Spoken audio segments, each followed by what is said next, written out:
Michael Miller claims he was maliciously injured during a high-stakes game of musical chairs. Steven Diaz says his former co-worker was in good spirits after their combined fall, so he needs to let it go. All rise. Court is now in session. The Honorable Judge Lauren Lake presiding. You may be seated. Hello, Your Honor. Hello. Thank you, Sean. Good day, everyone. Good day. This is the case of Miller versus Diaz. Mr. Miller, you are suing Mr. Diaz for $632.50 for personal injury you say he caused. Is this correct? Yes, ma'am. And Mr. Diaz, you say that he played at his own risk. Oh, for certain. All right. For so certain. I want to start with you, Mr. Miller. How did this incident occur? Thank you, Your Honor. I know Mr. Diaz from work.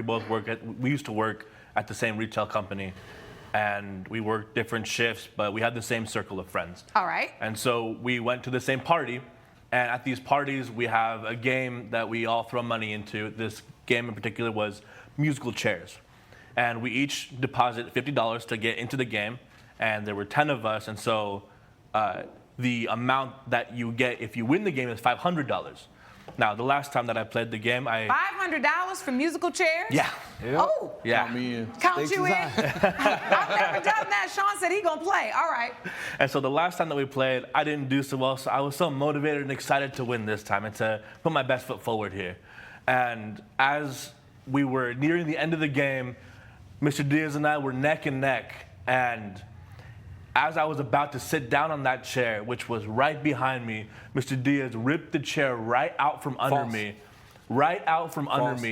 and he was too tipsy to stay straight up, and so he ended up tripping both of us, and he landed on my ankle, at which point the next day I had to go to the hospital. Sorry, I did tell him later that day, in the evening after the party, that he had injured me, at which point he just laughed it off. Hold on. Let me make sure I remember what musical chairs is. The music plays, you go around, the music stops, and there's only enough chairs for everyone except one person. Correct. And the person that doesn't get a seat is out. Correct. And then once you stand back up, they remove one chair and close the circle in, right? Mm-hmm. So why is it that you say Mr. Diaz snatched a chair out from under you? That's not the game. That's my point exactly. Mr. Diaz right here, Did you do that, Mr. Diaz? No, it's a false narrative that's being pushed. So how did it go in your estimation? Well, I mean, it was neck and neck. We were down to the last chair. However, we both put our hands on the chair. So you're at that last two-step one. Yeah. And you go like this to get on the chair. Yes. And then what happens? Well, we both fell to the ground equally in good spirits. That's why this is coming out of the blue. He pulled the chair right out from under me, Your Honor. Nah, false. Totally false. He had pulled the chair, and that caused us both to trip. He obviously could not have handled his alcohol very well that day, because he was drinking quite a bit as well. So if he fell, how did he fall on your ankle? So he had pulled the chair, and then while pulling the chair back, he had fallen backwards towards myself, at which point he landed on my ankle. Well, he landed on me, tripped both of us over. Step out in the aisle right there and show me. How it happened? Yes. So let's say that he's right there and I'm right. Let's say he is me and I am him.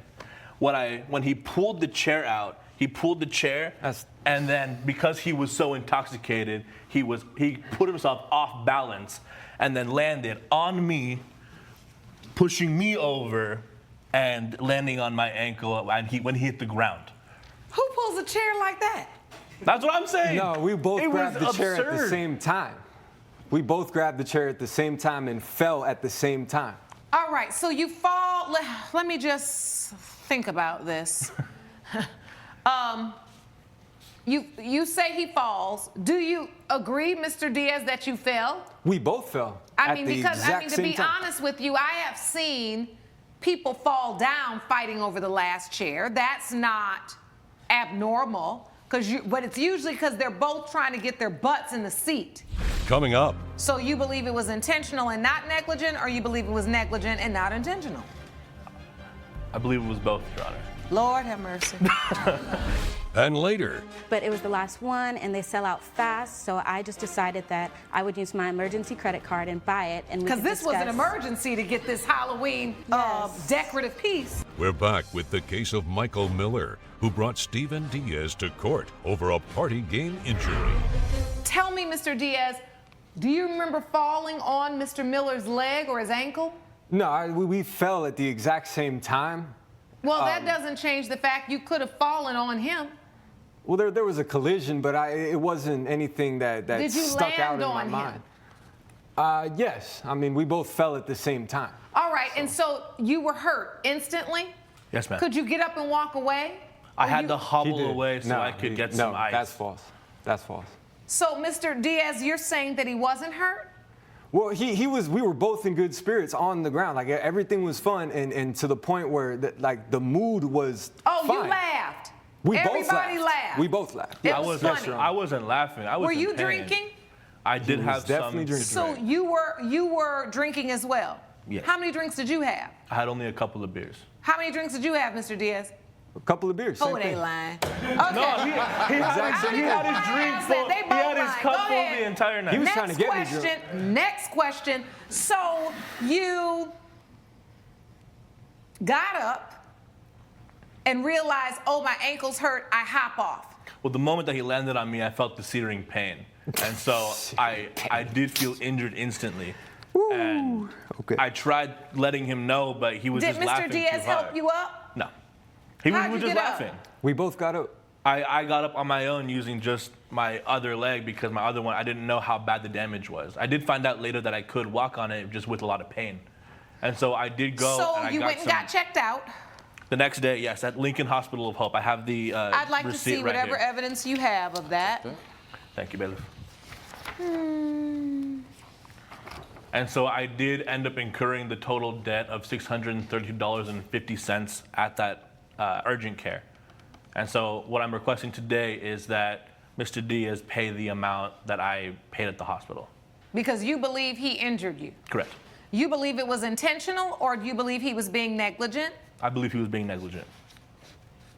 And then what duty of care did he owe you? What duty of care do you owe to someone in a musical chairs game? I believe That's that what I'm trying to figure it's not the game itself, it's the fact that I was injured due to his actions. And so because Okay. of that, But if he pulled the chair intentionally, then that would be intentional. yes. So you believe it was intentional and not negligent, or you believe it was negligent and not intentional? I believe it was both, Your Honor. Lord have mercy. Ooh, it's lunchtime. I believe that he intentionally pulled the chair, and he was negligent False. enough not to False. try and keep himself up straight. False. He didn't False. even pay me any mind. When I told him later, False. in the wee hours of the night, Your Honor, Objection. after the party was at an end, I had told him, I said, hey, I got really badly hurt earlier when you landed on my ankle. And what he did, he just laughed and grabbed another drink. In a very joking way, you said that. I thought it was all a joke. I wouldn't joke thought it was about all that. a Why joke. would I How joke do you about it? remember it, Mr. Diaz? I mean, it happened. I No, how do you remembered it. remember him saying, hey, I'm hurt? Like, did you say, listen, I'm thinking about you fall, you've been co-workers for years, you know each other, okay? You don't help him up, which I think is odd, but if you didn't really know he was really that hurt until he stood up on it, okay, both of your little drunk selves was just trying to get up. That's exactly what And it if was. everybody was laughing, which I'm sure they were, there may not have been a moment where you really thought, is he really hurt? But at the point that you realized he was, what did you say? What did you offer? Well, he never, that night, it was never apparent to me that he was seriously injured. I thought he was, kind of just, we were both, a little tipsy. I was we sitting fell off to the over. side. We equally got up in good spirits, laughing. And later on, he came like on saying, oh, you really hurt my ankle. I thought he was joking. That's why, if I really knew he was hurt, I wouldn't say, stop being a baby, stop doing that. This was all fun and games. Well, you were playing a game, so that's my point. Exactly. How long did you stay at the party, Mr. Miller, after you realized your foot hurt? I mean, The whole night. I did stay for the rest of the evening. Whole night. Oh, so whole this night. sharp, excruciating pain that you said you had Yes. when you stood up wasn't enough for you to take yourself home. Well, no, Your Honor. I did stay, and I wanted to make sure I was iced up, and so I stayed, and I kept icing it on the couch that was available And at it the wasn't party. enough for you to go to the hospital that night. I didn't know the severity of the damage. All right, I've heard enough.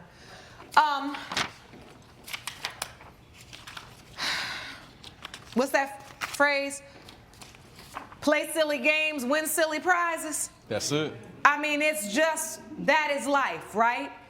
I want to understand how this court is supposed to believe that Mr. Diaz was malicious and somehow just pulled this chair out. I do not think it was intentional. I don't even think it was negligent. If you cannot take the heat, stay out the what? Kitchen. Thank you, babe. Thank you, Sean. Don't play these games because you can get hurt. So it's the judgment of this court that you, Mr. Diaz, are not responsible for the injuries. Judgment for the defendant. Court is adjourned. Judge Lake has ruled in favor of the defendant. The plaintiff's case is dismissed. So what do you think about the verdict? You tried, and you failed. Coming up, She kissed me, and I immediately pushed her off of me, and I said, I'm in a relationship, I'm not about that, I don't want to do that with you. And that's why I told her as soon as I came home. I didn't know that she would call me a liar and a cheater. Louise Krantz claims her ex-girlfriend owes her for the cost of a Halloween skeleton they bought before they broke up. Dee Siegel says Ms. Krantz is a cheater, so she doesn't deserve the skeleton decoration. Ms. Krantz, you are suing Ms. Siegel for $340, the cost of a decorative piece. Yes. And Ms. Siegel, you say you've already paid her. Yes. Okay, I want to hear from the plaintiff. Ms. Krantz, tell me about this decorative piece. So the decorative piece is a 12-foot tall Halloween skeleton. We're both very fond of Halloween, and we bonded over it while we were together, and we decided that since the skeleton was going viral, we wanted to get it. So I went ahead and purchased it for us, and she did pay me back. But I feel after we have broken up, I feel like I would like the skeleton or compensation for the skeleton. When you paid for it, did you both pay half together? No, I put it all on my emergency credit card because she wasn't with me, and it was the last one. And I know we were supposed to discuss it before we purchased it, but it was the last one, and they sell out fast. So I just decided that I would use my emergency credit card and buy it. And because this was an emergency to get this Halloween decorative piece. No, seriously, I felt like it was an emergency, and I wanted it, so I went ahead and got it. Jump in, Ms. Siegel. Well, we agreed that when we saw the skeleton, we would pay for it half and half, and I have text messages to prove that we had this I'd agreement. like to see those. Thank you. Thank you. So you guys have text messages that say, I saw a skeleton today, and I saw it in person. You know we have to get one. Oh my God, jealous. They're so hard to find. But if we can find one, let's get it, no matter what. If we see one and we aren't together, we agree to snag it. Obviously, if you find one, I'll send you half, or vice versa. Our skeleton son. Coming up, You were roommates, or what was going on between you two? Were you dating or were you roommates? Yes, we were dating. Okay, and you lived together? Yes. we're back with a dispute between Louise Krantz and her ex-girlfriend Dee Siegel over a giant Halloween decoration. So what is the problem? Well, the problem is that she didn't consult me beforehand before she paid it, and we had an agreement that we would pay half and half. And so to cover my half of the payment, I decided to pay the half of the skeleton payment I was originally supposed to pay, since she was short on bills that month and couldn't pay her rent, her half of the rent. So you covered her half of the rent instead of giving the half of the skeleton. Yes. So how much was the rent? It's $1,200 a month. We pay $600 each. Oh, so you covered a $600 debt that she would have, right? Yes. You were roommates, or what was going on between you two? Were you dating or were you roommates? Yes, we were dating. Okay, and you lived together? Yes. So what's the problem? Well, there's that, and there's also an incident that happened, and we're more or less fighting for who gets to have the skeleton. Okay, so let's get to that. Why'd you break up? Well, over the summer, visited family back home, and she went out with a bunch of friends, and her ex-girlfriend was there, and they kissed, and she came home and she told me, and of course I was shaken and heartbroken, and I told her that it wasn't going to work out. Your Honor, she says they kissed like I was trying to kiss my ex-girlfriend when I really was not. She kissed me, and I immediately pushed her off of me, and I said, I'm in a relationship, I'm not about that, I don't want to do that with you. And that's why I told her as soon as I came home. I didn't know that she would call me a liar and a cheater. Judge Lake's verdict when We the People returns. What about the skeleton son? I can see there's some similarities between real custody disagreements and fights and skeleton son one, because it's always about the two people going back and forth and not about the child. I want to know about the skeleton son. Does anybody have a picture of the skeleton son? I have a photo, yeah. Thank you. It's more like our dad, he's big. Okay. There he is. Or is it a she? That's a son. It's a he. Mm-hmm. Yes. All right? So this is the skeleton son. Now you're fighting over it because you broke up. You didn't take it with you when you left, so obviously you didn't really want it. You didn't come in here and sue for the return of it. You sued for the money for it. It is for that reason I'm going to give the judgment for the plaintiff for $170, which is the half the value of what was paid for the skeleton son. Judgment for the plaintiff for $170. Court is adjourned. Judge Lake has ruled in favor of the plaintiff. The defendant owes $170. If you would have just talked to me, this wouldn't even be a problem. I wanted to give you a chance to talk. You didn't even give me a chance. You literally kicked me to the curb with no warning. I gave you 30 days. I don't want to hear it. Rachel Tucker claims her boyfriend took back the car he gave her after they broke up, even though she made all the payments. Trevor Russell says the car is in his name, so it belongs to him, no matter who paid. All rise.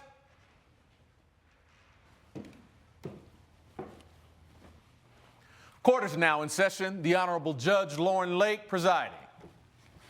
Please be seated. Hello, Your Honor. Hello, thank you, Sean. Good day, everyone.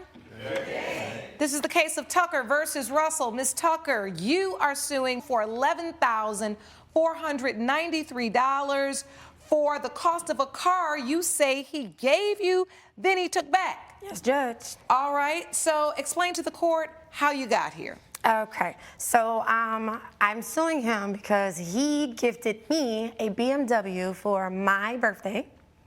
And when we broke up. How long ago? This was 2 years ago. How long were you all in a relationship? We've been in a relationship, we were in a relationship for 3 years.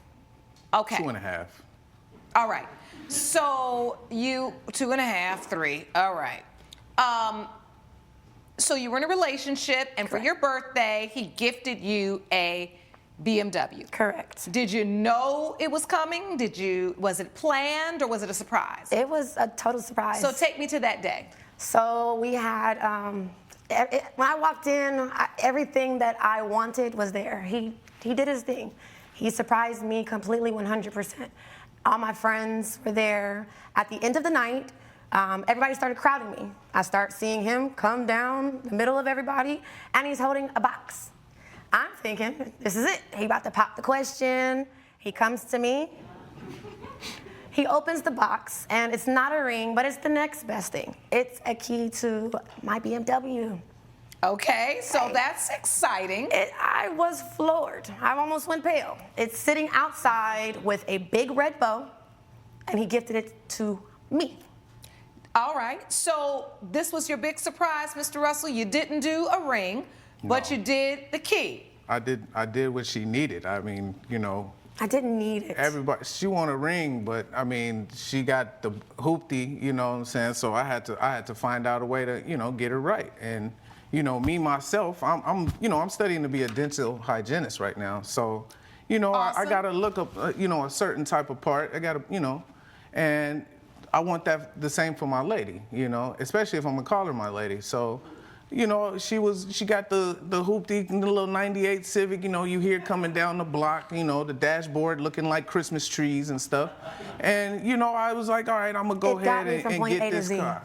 You know? All right, so The bottom line is you felt there was a need and you wanted to supply that need because you Correct. all were in a relationship. Correct. It's one of my love languages. It's One of your romance. love languages. Yeah. Got it. Okay, that's great. One of many. So she gets the car, the present's great, and then you presumably drive the car. Correct. You have, dates in it. You use it. It's great. How long do you have it before you say Mr. Russell took it back? 2 years. So you have 2 years. 2 years. I made payments for 2 years. Wait a minute. I thought you said this was a gift. Being that we are in a relationship, I know his hardships that he has. He has a vehicle of his own that he's Not making true, payments Jan. on. Not true. Not true. I didn't have to make a deposit on a vehicle, my dream vehicle. He did that for me. So I could at least make So the he payment. didn't gift you a car, he gifted you a deposit.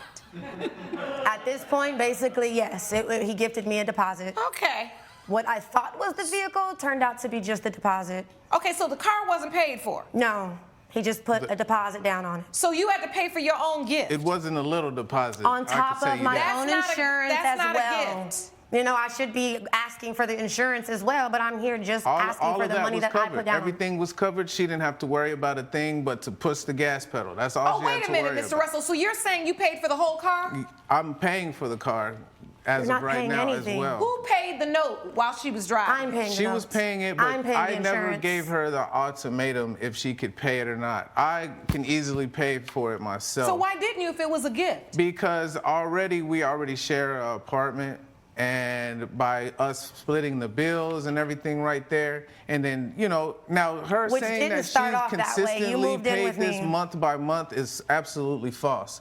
Now, yes, she did it on the active. Yes, she had her accounts and everything, got it like pulled from her bank account. It was on But automatic. There was times where we Debit went out halves. of your account? Yes. It was coming out of her account, but So the money you was gifted her both of a ours. deposit. She would never. She wasn't able to come up with a deposit to get the car she wanted. So Correct. you gifted her a The deposit. BMW she wanted. Coming up, You paying a car note that's in his name That was for supposed a to be a gift gift. that's not a gift that's supposed to be for your birthday. You got it, Judge. I'm confused as you. we're back with a dispute between Rachel Tucker and her ex-boyfriend, Trevor Russell, over car payments. I've been saving up for the vehicle. All right, hold Not on. the BMW. Hold on. Whose name was the car in? My name. The car is in my name. Sean, what kind of gift is this? More like a So problem. you paying a car note that's in his name That was for supposed a to be a gift gift. that's not a gift that's supposed to be for your birthday. You got it, Judge. I'm confused as you. Let me just say in open court right now, don't nobody gift me nothing that I have to pay for. Say that That's again. not a gift.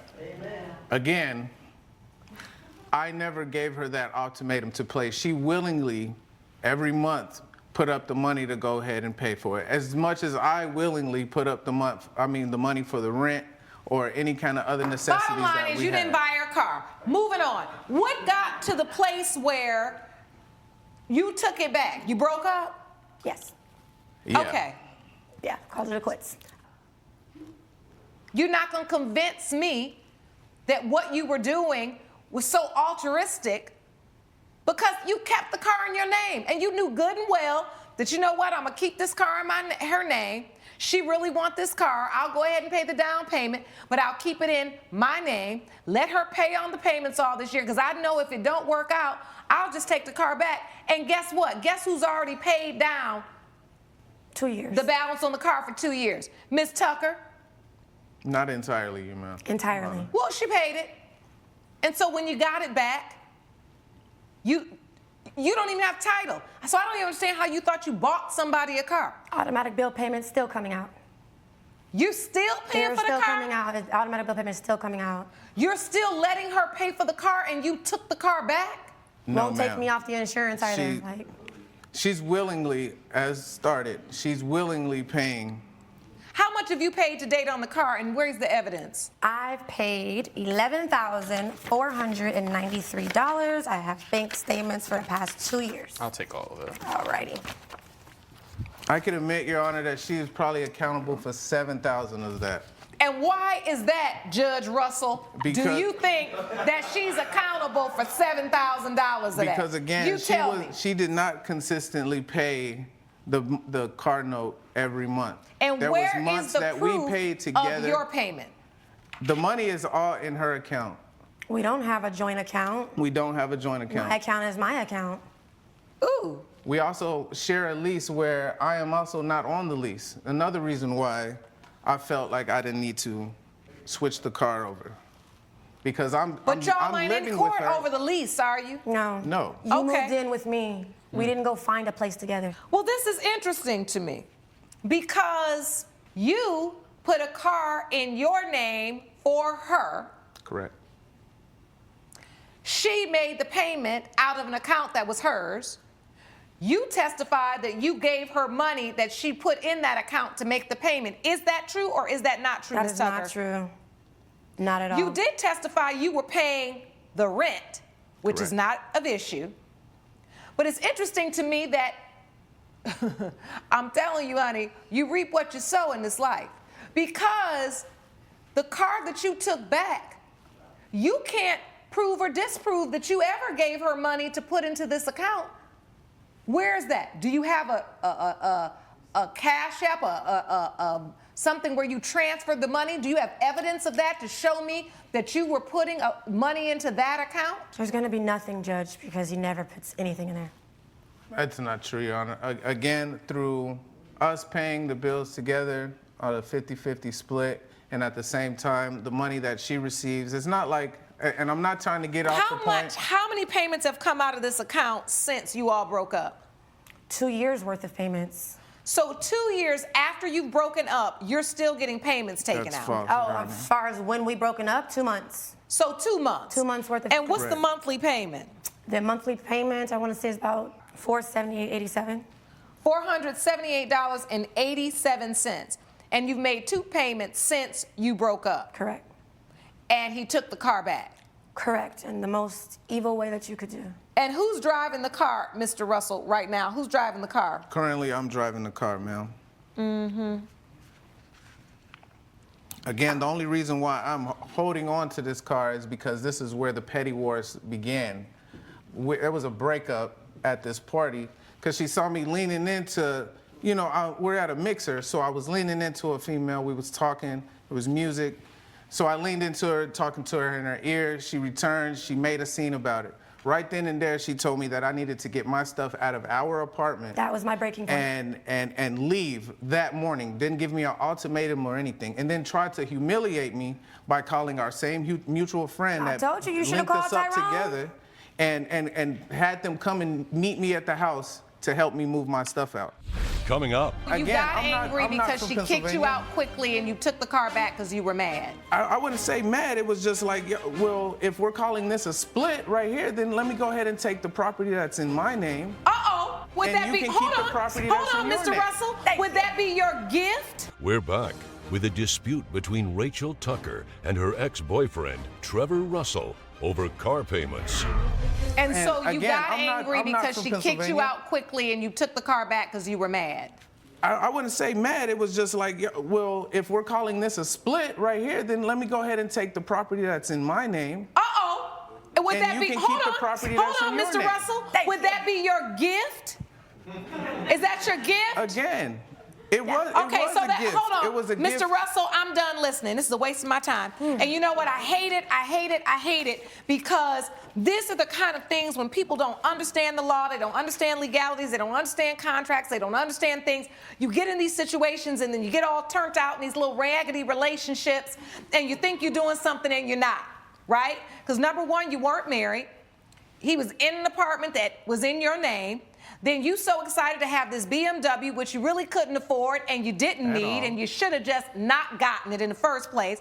He's showing out in front of people, gifting you stuff with bows and keys, but the truth is it's in his name and you still paying the note. Yes, ma'am. Now you done fell for the okie doke. Yeah. That's what we call it, right? Mm-hmm. Because you done paid down on his note. Yes. You bought him a BMW. The okie doke is he acted like he bought you one, you bought him one, and you're still paying for it. I thought it was mine at the time when you presented gifts. Well, to you someone didn't know. else. Well, I know did she you, can't buy it with You her can't think credit it's score, yours so. if you're paying a note on it because it's truthfully not even really his yet. It's financed in his name, but he will not get the title until he pays the car off.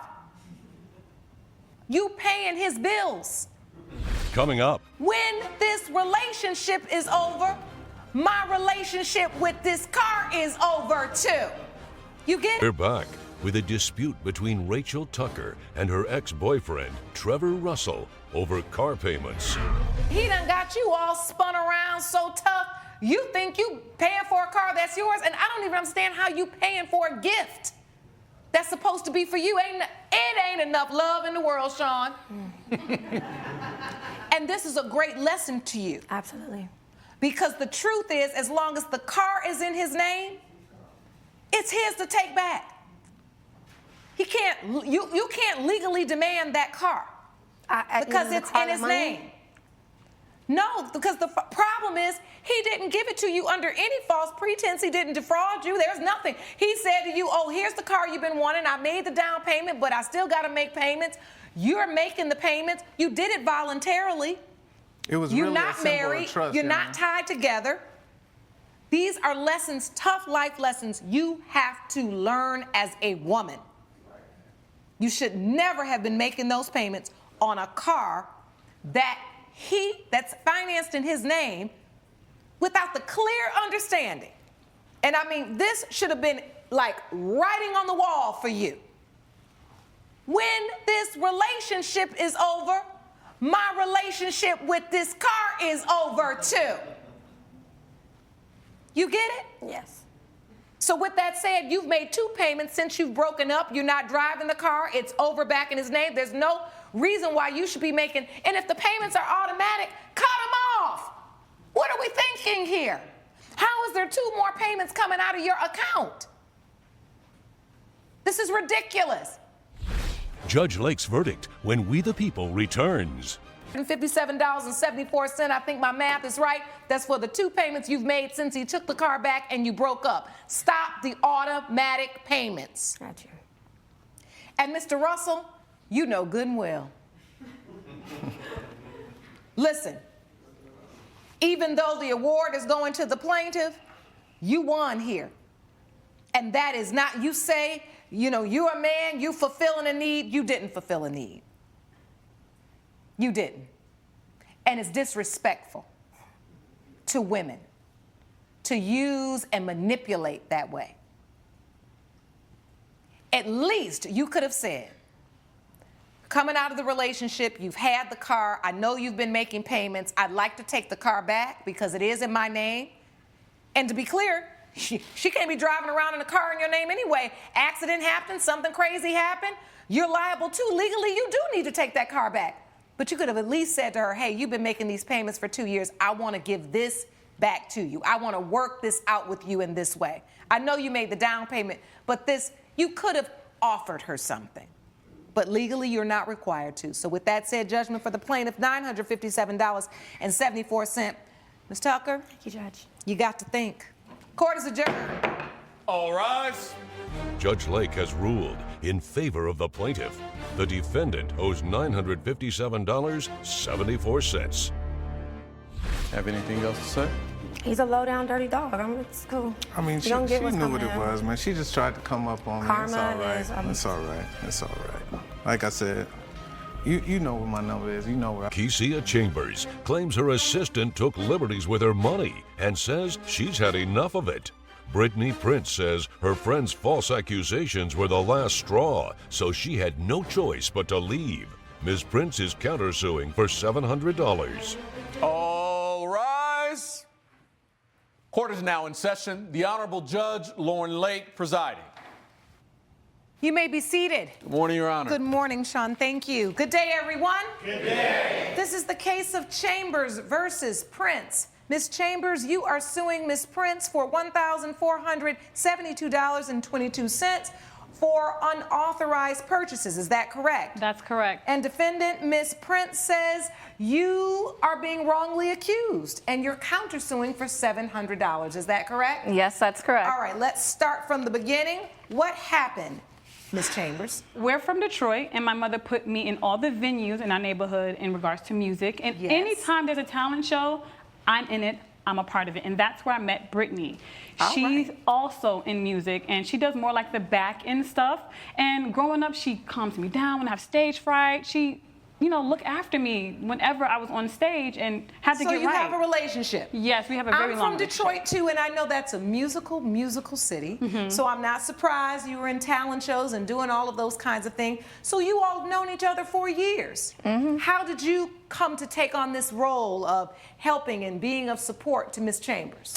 So I started off by, you know, assisting stage managing. Like with all the shows that she would do, I was always backstage assisting with the manager, with her, with the talent, with everything. But after she got an opportunity, once she became viral on YouTube, she got an opportunity to go on tour in Europe. And that's when she hired me to be her assistant. All right, and what type of music do you do, Miss Chambers? I'm a pop singer. Okay. I posted a video with a major artist, and it went viral. From that moment, my career took off. I was asked to go on tour with another major artist in Paris, and that's when I called my good friend Brittany here, who's been with me my entire life and knows me very well, to come along with me for the ride. What were Miss Prince's duties supposed to be?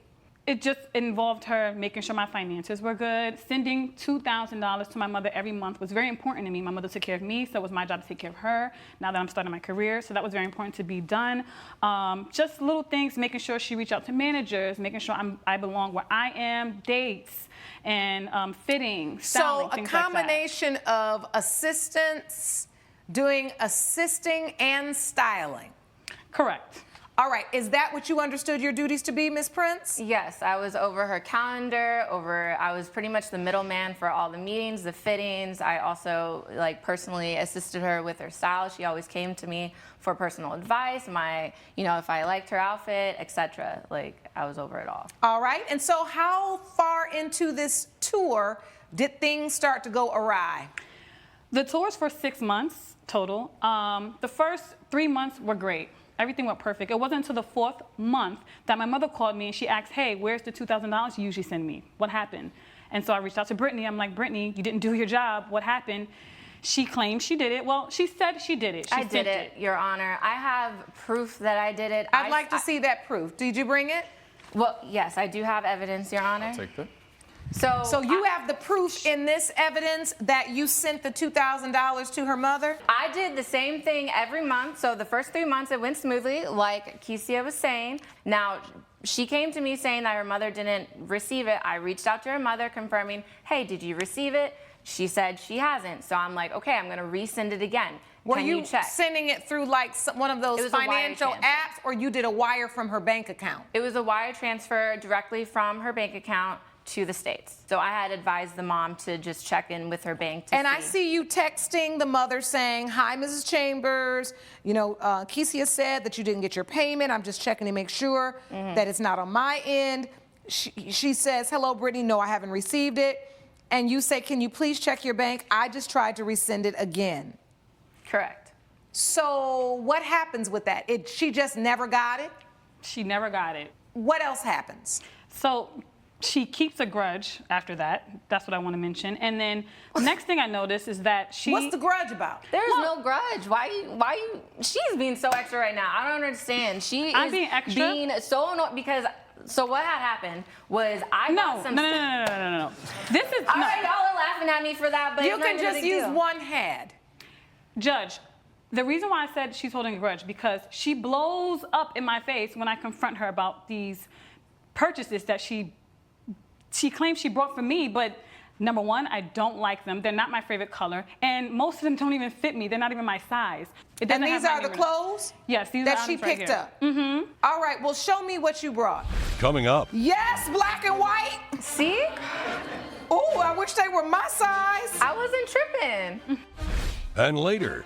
You decide then at some point that you swing and punch him in the eye. Only after I was touched first. Back with the case of Kesia Chambers, who brought Brittany Prince to court over misappropriation of funds. She got a belt.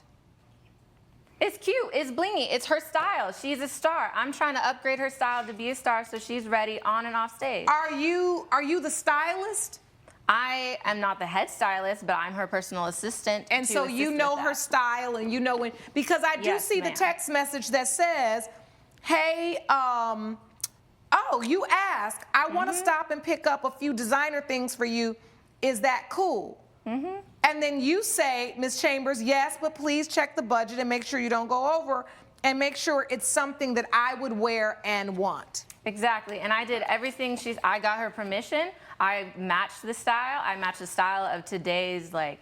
Oh, well, these are cute. Why did you not send me a That's picture? what a star would wear. I don't understand why she's You making can a big pick these deal out for me. Those look nice on you, Judge. What? They look nice. They do look I nice. like them. See?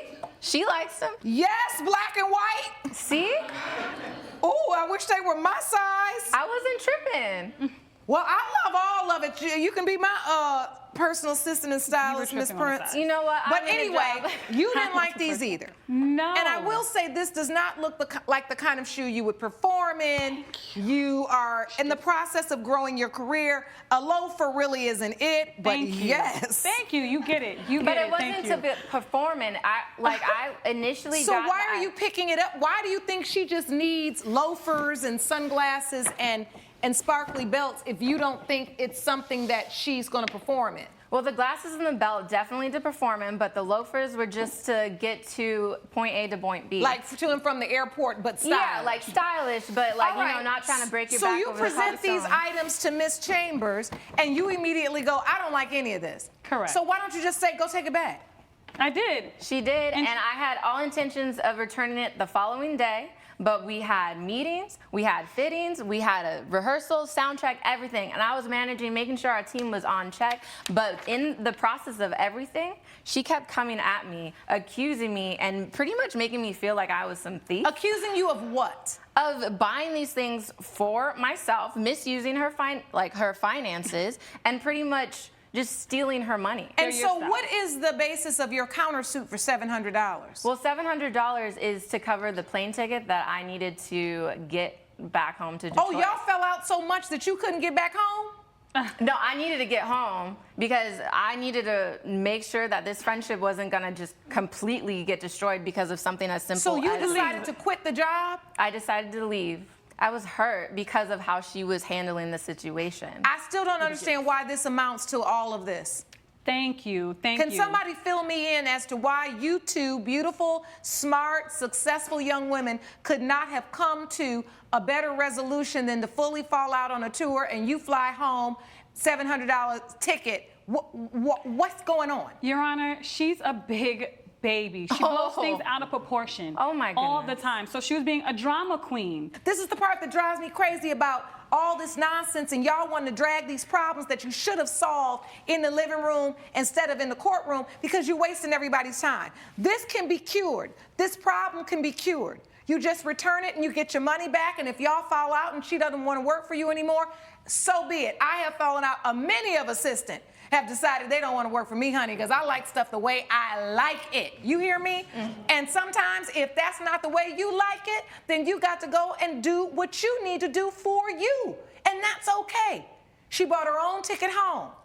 And now, Miss Prince, you decided you were done. You were sick of her. She had gotten on your last nerve. You felt like the clothes were cute and she was trying to act like you weren't doing your job, and you got mad and you decided unilaterally to buy your own ticket back home so you could leave. She don't owe you for that ticket because I'm sure there was a return ticket already at the end of the tour. So all of this haste, all of this drama, and I'm disappointed in you two because this is exactly what stereotypically they want to say women act like. That we get irrational, we get emotional, we get caught up in drama, and we can't do our jobs. And for you all to then actually live this out unnecessarily is a bad showing for professional women everywhere. And I need you to understand that. This is unnecessary. Neither one of you owes anybody anything. You need to just return the items, and if it's too long now, that's your fault. And Miss Prince, you buying the ticket means that you decided to, and it's your money. So on the suit, judgment for the defendant. On the countersuit, judgment for the plaintiff. Court is adjourned. All rise. Judge Lake has ruled. Both cases are dismissed. Sorry I had to take you to court, but it had to be done. No, this it is the only didn't. way. She You're literally being a big just baby. said it was unnecessary time. You have wasted my time. I tried to help you, and you blew up. You came You all should have calm, completed cool, the and job. collected here. You're never gonna make it in the real world. Just leaving really? work like that. really? Says the person who can't even manage her own life. Never. Please You follow are me. Ridiculous. Coming up, All right, so you felt like he was being discriminatory or he was favoring women who were scantily clad. I know he was, Your Honor. All right. Wayne Fletcher claims he reached out for a woman that snuck into his club and says she spun around and punched him. April Connors says it was a gut reaction because the plaintiff grabbed her and she's not okay with that. Good day, everyone. This is the case of Fletcher versus Connors. Mr. Fletcher, you are suing Ms. Connors for $487.96 for personal injury damages caused by the defendant. Is that correct? Correct, Your Honor. All right. And Ms. Connors, you say this is not your fault, it's the plaintiff's fault. Correct, Your Honor. All right. I'd like to start with you, Mr. Fletcher. What happened? Well, I'm here because I got punched in my eye, got a black eye at work. This club is one of the hottest clubs in town. So now and then we receive musical performance acts, and I believe she was there to see a musical performance act. Other than that, her behavior was not tolerable. What prompts you to even be in contact with Ms. Connors? How did you all even have an occasion to talk? She wanted to go use the restroom. Okay. I need to ask you this. Were there any other businesses, stores, restaurants, anything else in the vicinity of this club? No, Your Honor, because the time was already about 10:30 p.m. when we got in line, and most of the stores in that area close around 8:30, especially on Friday night. And then what happened? Mr. Fletcher decides to let a group of VIPs through, and thankfully one of the members just decided to look back at me and give me grace and wait for me to come with them. Your Honor, when this person gestured for me to come, I immediately darted for the entrance and started making my way to the bathroom. And that's when Mr. Fletcher reached out and grabbed my arm, and I instinctively turned around and hit him because I'm a small young woman and I don't like to be manhandled. Coming up. Medical expenses, I had to be in the ER. Oh, you did? Yes. Over a black eye? Yeah, urgent care. So you I had got to a get it mean, checked was it that out. a right hook or a left hook? We're back with a dispute between bouncer Wayne Fletcher and club patron April Connors over a black eye. So when Ms. Connors, and I'm using her words through her testimony, darted towards the entrance, she says you grabbed her arm. She darted towards the restroom. That's where I grabbed her arm. And as a security, I know I'm a male and I'm way bigger than her. We're used to like getting the most amount of space between the woman and just by the hand. Really not grabbing them, not groping, none of that, because I would lose my job, honestly. Not only is it wrong, I would lose my job. He could have dislocated my shoulder, no, Your Honor. You're the one who popped my eye and gave me a black eye. I was not trying to hurt you. You could deliberately, it shows you're trying to do something to me. So you Maybe you're grab mad her because arm. you're there out in the cold. Where do you grab her arm? Where do you grab her arm? Her wrist. You grab her wrist. Her wrist, yeah. Just like to pull her away. Okay, pause. Ms. Connors, where does he grab you? Your Honor, he grabbed me on my wrist, yes. Okay. You decide then at some point that you swing and punch him in the eye. Only after I was touched first, physically, yes. On the wrist or in any other way? I was grabbed on the wrist, yes. All right, and then he told you don't do that, and then you just punched him in the eye. I did react after being triggered, yes, and swing on Mr. Fletcher. All right, Mr. Fletcher, she connected and punched you in the eye. Gave me a black eye. And then you got a black eye. Correct. All right, and so you're suing for $487.96. How does a black eye cost that much? Medical expenses, I had to be in the ER. Oh, you did? Yes. Over a black eye? Yeah, urgent care. A bouncer went to urgent care for a black eye? Yes, I could not see out of my eye. From a it was 5'2" out. woman. My eye was out. I wanted to see if she made So you got permanent damages. So you I got had to a get it mean, checked was it that out. a right hook or a left hook? Your Honor, I believe it was a right, but it's not as mean as All he's right. pretending it is. Judge Lake's verdict when We the People. It is the opinion of this court that Mr. Fletcher was doing his job appropriately. He did not grab you in a place that I felt like was unreasonable. He showed me exactly the way he grabbed you, and you testified to the exact same thing. Well, Your Honor. I'm not taking any more testimony. I've given you ample time to explain to me why this happened. And even the way you're standing right now, the attitude you're given in court is just kind of like, well, I didn't get my way, so then I was going to do what I had to do. And that's okay if that's your attitude. But just know sometimes your mouth and your attitude will write a check, right? That now your bank account got to cash because it's judgment for the plaintiff for $487.96. Your Honor, Adjourned. I'm an administrative assistant. You can't do this to me. Judge Lake has ruled in favor of the plaintiff. The defendant owes $487.96.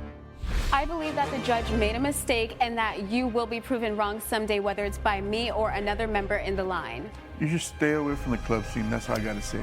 You don't know how it works. Ugh, you're pathetic. You want to rule everything. You want to be the winner.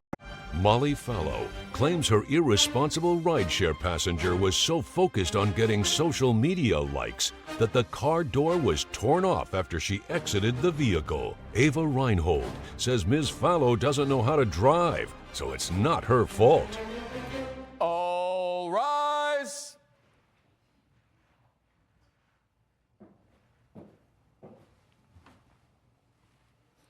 Court is now in session. The Honorable Judge Lauren Lake presiding.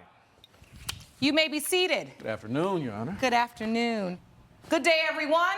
Good day. This is the case of Fallow versus Reinhold. Ms. Fallow, you are suing Ms. Reinhold for $1,500 in damage to your vehicle. Is that correct? Yes, Your Honor. And the defendant, Ms. Reinhold, says that the plaintiff doesn't know how to drive and the damages are not your fault. Is that correct? That is correct. All right. Tell us what happened, Ms. Fallow. Okay, Your Honor. So in 2021, I started my own rideshare company, a female-friendly rideshare company that I think it's very important that us women, we have a safe way of getting from point A to point B, especially at night. And, you know, we had the pandemic, but things started picking up again. So I've been really busy and really focused on my purpose and passionate about what I do. I do take it seriously, and I've had really good clients. I haven't had any problems, and I have a good group of girls working for me. So it's like a family business almost. Okay. So this particular day, I picked up Ava, and it was like the ride from hell, literally. And, you know, she takes no responsibility for what happened that day. And in my eyes, she's completely responsible, and she needs to pay the $1,500. But if I explain to you, it was a simple drive. Like, she just needed to go from Glendale to Beverly Hills. Okay, so no big deal. She gets, all right. Yeah, not pretty smooth, right? I'm familiar with this ride. And we take Melrose, of course, you know. So basically, from the moment she gets in the car, though, things were just not good immediately. Like, she gets in the car, she's on her phone, which I get that, but she's on speakerphone for like 10 minutes. She's talking to somebody on the phone with a very obnoxious voice. They're talking about like all this celebrity noise, like just stuff I don't even need to hear about. But again, no big deal. Like, that's the back seat, I'm in the front seat. Right. Now, Ms. Reinhold, I want to come to you because you remember this drive. Yes. Was it a car ride from hell for you too? For me, it was not. See, I heard about Molly's business. I was on TikTok and I was scrolling through, and it was like this female-friendly rideshare, and I was like, that's great. And I'm very about women supporting women. I love that, you know what I mean? Small businesses, all that. So I was really excited to go on this rideshare, and as soon as I got in, it was just bad vibes. Really? Yes. So you felt like you didn't bring the bad vibes in. You felt like when you got in, there were bad vibes already in the car. Yes. Like, I'm 100% like positivity promoting. Like, I'm very out there, happy, bubbly, and there was like sad music playing in the background. So I like asked her kindly if she could like turn it down. I was on my phone. She was chirping at me about being on my phone, which I didn't think was wrong because I'm in a rideshare. You know what I mean? Like, I should be able to do my work and my stuff in the back while you take me from point A to point B. It's not necessarily wrong. I mean, it could be inconsiderate if it's distracting to the driver, and also could be problematic if you are, you know, if they're driving and they're annoyed. But I get it. You're in a ride share that you paid for, and if you need to Exactly. be, sometimes you need to be on speaker if you need to use both hands or you're looking at something. I get it. So wait, so it gets more, you know, this is where it gets hairy because now we're on Melrose, and I get you. Like, Melrose is very hip and trendy. There's a lot going on, and of course we get past like the pink wall, and she spots that right away, and she's like all, you know, ecstatic and young and giddy, and I'm really trying to do my best to understand the young people today with this whole like me, me, me song that they're singing and just all of that and be like not judgy. So I'm bearing it. But then she's like, oh my God, can you stop? Can you stop? And it's just, it's Melrose, it's busy. And like the decency in me, I just kind of pulled to the side and paused thinking she's going to take a picture like out the window. Well, no, she jumps out of the car, literally jumps out of the car. She got out of the car. Did you not? Yes. So she gets out of the car and she does whatever selfie, taking pictures. So I'm like, okay, fine. I'm like looking around. She gets back in and I'm like, okay, you know, well, nope, she doesn't get in the car. She grabs a tripod out of the car, jumps back out, and I guess was going to start taking video and content. And then in all of that hustle and bustle, the next thing I know is boom, a car comes by and like just takes the whole door off that she left open. Coming up. You asked her to please stop. Yes, I did, and I asked her, and I didn't mean to be bothersome in any way. And she said, okay, and she pulls over. Where does she pull over? On the side of the road. And when I went in to grab my Was she in a tripod, parking spot? No, she was parked illegally. And later. What point do you decide the cleansings didn't work? After the 6 weeks of chakra cleansing. We're back with the case of Molly Fallow, who blames her rideshare passenger, Ava Reinhold, for damage to her car. You saw the wall. It is notorious, and Yes. everybody wants a picture there. You asked her to please stop. Yes, I did, and I asked her, and I didn't mean to be bothersome in any way. And she said, okay, and she pulls over. So I hop out of the car, and I'm going. Where and I'm does she taking pull a picture. over? On the side of the road. And when I went in to grab my Was she in a tripod, parking spot? No, she was parked illegally. And I was And like, there are no, I know that intersection. There are no real parking lots over there. And I was just like, okay, like you do you, you know, she's been doing this for a while now. She has an entire company, so I'm trusting her, you know? Your Honor, and she did not give me a choice. You didn't give me a choice. It wasn't this elaborate conversation. I it was asked like, you, oh, and God, you please, and she jumps out of the car. What am I supposed to do? Be like, okay, bye, Your and Honor, keep she could driving? have simply No. said My no. point is, did she jump out of the car while it's moving, or No. did she jump out after you pulled to a stop and then she got out? She pulled to a stop to the and then I side hopped for out you of to the take car. a picture. It was a big, open, clear take a picture. It wasn't supposed to be a whole thing for you to get out of the car. And the thing is, if she would have got out and took the selfie, okay, fine. But that wasn't enough. Like, that's what I mean about this Your self-centered Honor. behavior. Like, that's why I started my business, could because have women need to be about each other. Like, it was all about you that day. It was like, oh my God, I got pictures, but that's not enough. Now I need to get video. So she came back to the car, took the tripod, and that's when the accident happened, because she left the door open. And did you again. say something to her when she came back to get the tripod? Did you say, hold on, Miss Reinhold, hold on. Yes, I'm not parked in a Yes, Your spot. Honor. Like, what were you saying? I said, listen, we can't. We have to go. I have to pick up another did client. not. I went in. So in Beverly Hills in 10 minutes. We were supposed to be in Beverly Yes. Hills, and we're on the side of the road. And then what really is the kicker is then this happens. The incident happens, okay? And she starts going into hysterics like, oh my God, I can't believe this has happened to me. Because that could have been me in the back seat easily, and you ignored that completely from me. When we pulled over to the side of the road, Your Honor, I got out, yes, to take some pictures after I asked. And I went in to grab my tripod. We had the conversation about going to Beverly Hills while we were still in the car. But she still proceeded to pull over, so I got out to take the pictures. I went in to grab my tripod, saw that she was parked illegally. But I trusted her as my rideshare to get me from point A to point B, and she knows this, as she claims. She knows this road, and she's done it multiple times. So did anybody bring evidence of what the car looks like? Your Honor, the evidence that I have, I mean, I want you to watch this TikTok, because she got out of the car and she proceeded to make a TikTok, and it is all about me TikTok, and she keeps All talking right, so this is the video that. that's been submitted to the court? Yeah. Let's yes, see it that. is, Your Honor. I can't even look at it right now. My driver just got into this huge car accident, and that could have been me, and it was like totally her fault, and I'm a little rattled up right now. I was taking pictures for content and everything, and she just got into this huge car wreck. That could have been me, and my life was in danger, and it's all her fault, and I'm just trying to breathe right now, because it was the most scariest thing that happened to me in my life, and it's just very in awe. And I just want to say that everyone, just please make sure that when you get in a rideshare that you have a safe driver, because this could have easily been anyone.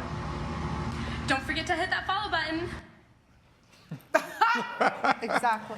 Can't leave that last line out, can you? So you didn't close the door all the way, or you went to close it and it didn't close all the way, and the next thing you know, how did the car get hit? Because the door was wide open and someone came. Wide open? Well, No. it definitely The door wasn't got closed hit or because like, she was- I couldn't pull off. Your Was Honor, she the sitting problem is behind your driver's side or the passenger in the back? driver. So she was sitting behind you in the back? Yes. All right. And so she got out, closed the door, didn't already close, it went to open, and then a car comes by and sideswipes? Just took the door off. But that means you're in the middle of the road. This is tough because I think, Ms. Reinhold, you were being inconsiderate, you were being irresponsible, and you were even being a little bit irrational to think that in the middle of a ride share, you could get out and do a full photo shoot. I don't see how you could think all of that. But the truth is you did, and the crazy thing about it is your driver allowed you to. I didn't have a choice, Which is, Your Honor. no, you actually did have a choice. Because had you not stopped, had you just said, I'm sorry, I have another appointment, there is nowhere for me to pull over safely right now, I've got to keep driving, you have to do what's necessary to ensure a safe passage.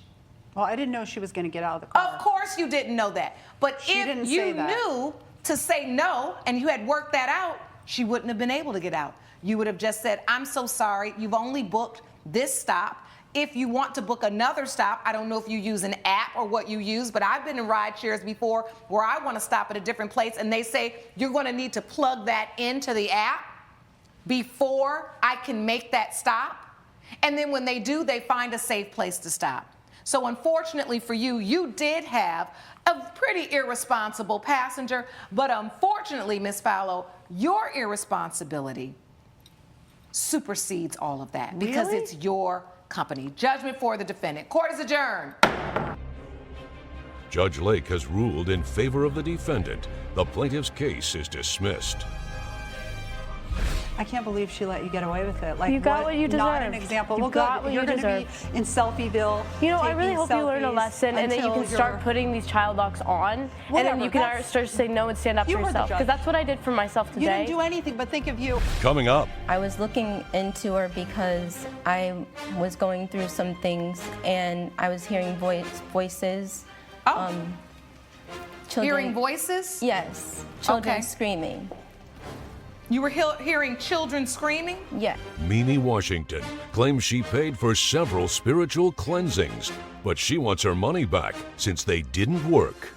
Sophie Sanders says she did her job, but the plaintiff needs more help than she can provide. Good day, everyone. Good day. This is the case of Washington versus Sanders. Ms. Washington, you are suing Ms. Sanders for $2,038 that you say are for spiritual cleansings that didn't work.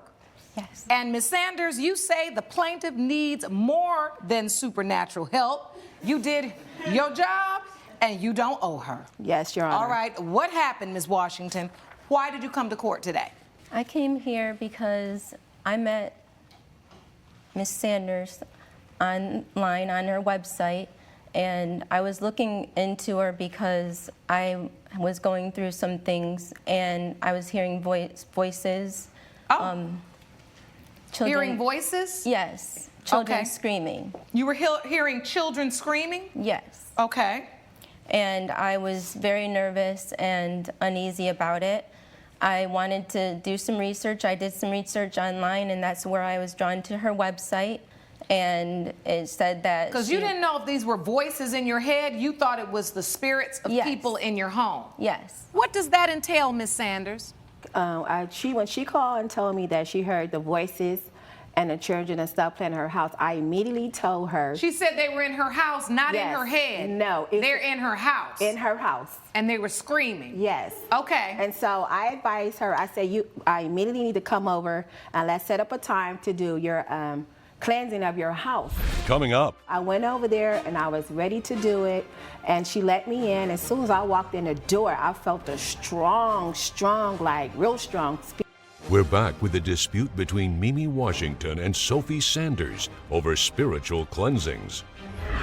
I immediately opened up the windows and went to work all around in there. It took me about an hour to do everything. I spent 20 minutes in each room. I lit candles, these spiritual candles in the house, and I also took my sage. I used this, and I went all through the house with it, each room for about 20 minutes, and I also asked her, was it okay for me to go outside around the house to, you know, pray around it and stuff, and she said, yeah, with the sage. So after I got done doing all of this, I came back into her home, and if the presence then felt real good, and she looked it better, she looked it good, and it seemed like everything was calm, and she told me, oh, she was so happy about it, she felt good about it. So I was like, wow. So I just left, you know, feeling confident that everything was fine for her. When Ms. Sanders left, Ms. Washington, you felt better? Yes, I did at that time, Your Honor. Just to be clear, and you paid her $2,038 for that one session? I paid her $535. For that session? Yes. Okay, then what happened? I found my boyfriend had cheated on me. All right. So then you find out more disappointing news. Yes. And then what happens then? I had nobody again to go to, so I went back to her again. You felt better every time you left her, only to have another bad thing happen, and then you felt like you were sinking again. Yes. At what point do you decide the cleansings didn't work? I guess I decided that after the 6 weeks of chakra cleansing. So you did 6 weeks of chakra cleansing? Yes. And then how did you know it did? How do you know this doesn't work? I didn't feel any better. Judge Lake's verdict when We the People returns. I cannot say, based upon what you've testified to, that what Ms. Sanders said she would do for you, which is try to adjust your chakra and cleanse using the sage and pray, and I think she did the extent of what her practices could do, but I think you're going to need more than that. And it is because of this I can't award you your money back, because we really cannot prove that what she did not work at all, when in essence you testified that it did at first, and then something else happened and you lost that strength. And I want to say to you too, spiritual practice, right? The practice of guiding yourself through trauma or difficult times. It's exactly what it is. It's a practice. If you're not doing it consistently and with intention and true belief in the fact that it works, then it's not going to work for you. And I don't think that it can override psychiatric care when it's needed, all right? Okay. I wish you the very best. Judgment for the defendant. Court is adjourned.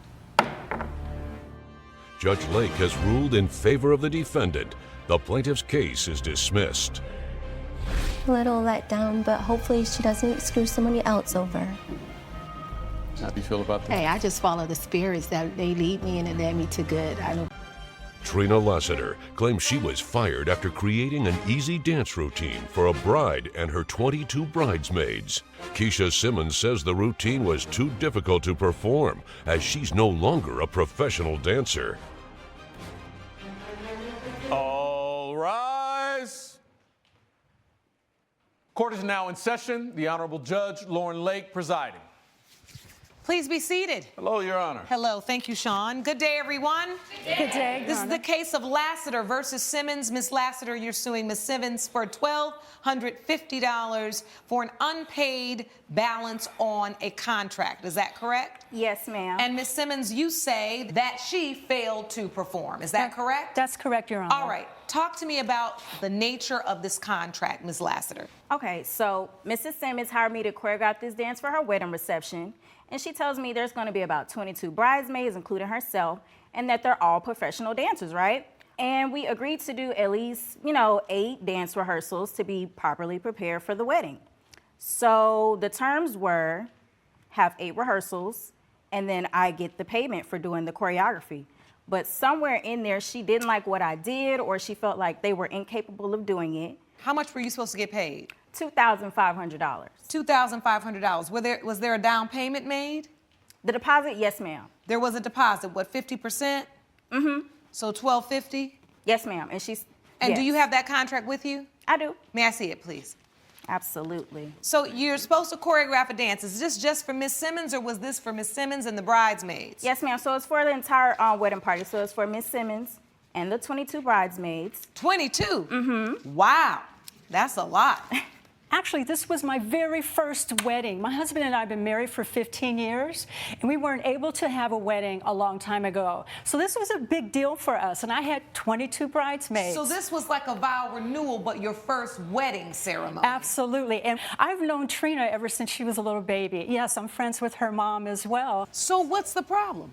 Well, the problem is I had explained to Trina that I'm no longer a professional dancer. As a matter of fact, I'm a businesswoman. I have several businesses, and my bridesmaids are businesswomen, and we take care of the household. We're not dancers anymore. We haven't danced in over 20 years. Which is why you needed the choreographer. Exactly, and I specifically said, I need something just very simple, something that is just a little shoulder movement, a little hip movement, and maybe just a turn. But that's it. We were not looking for a Beyonce, first-time show.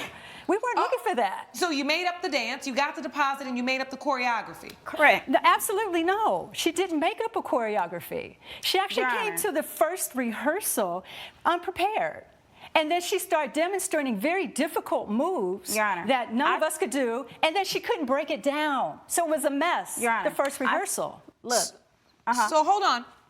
Miss Lassiter, did you come to the first rehearsal with a choreographed dance for her bridal party? Yes, I did. And the very first rehearsal we had was 2 weeks in advance to the wedding.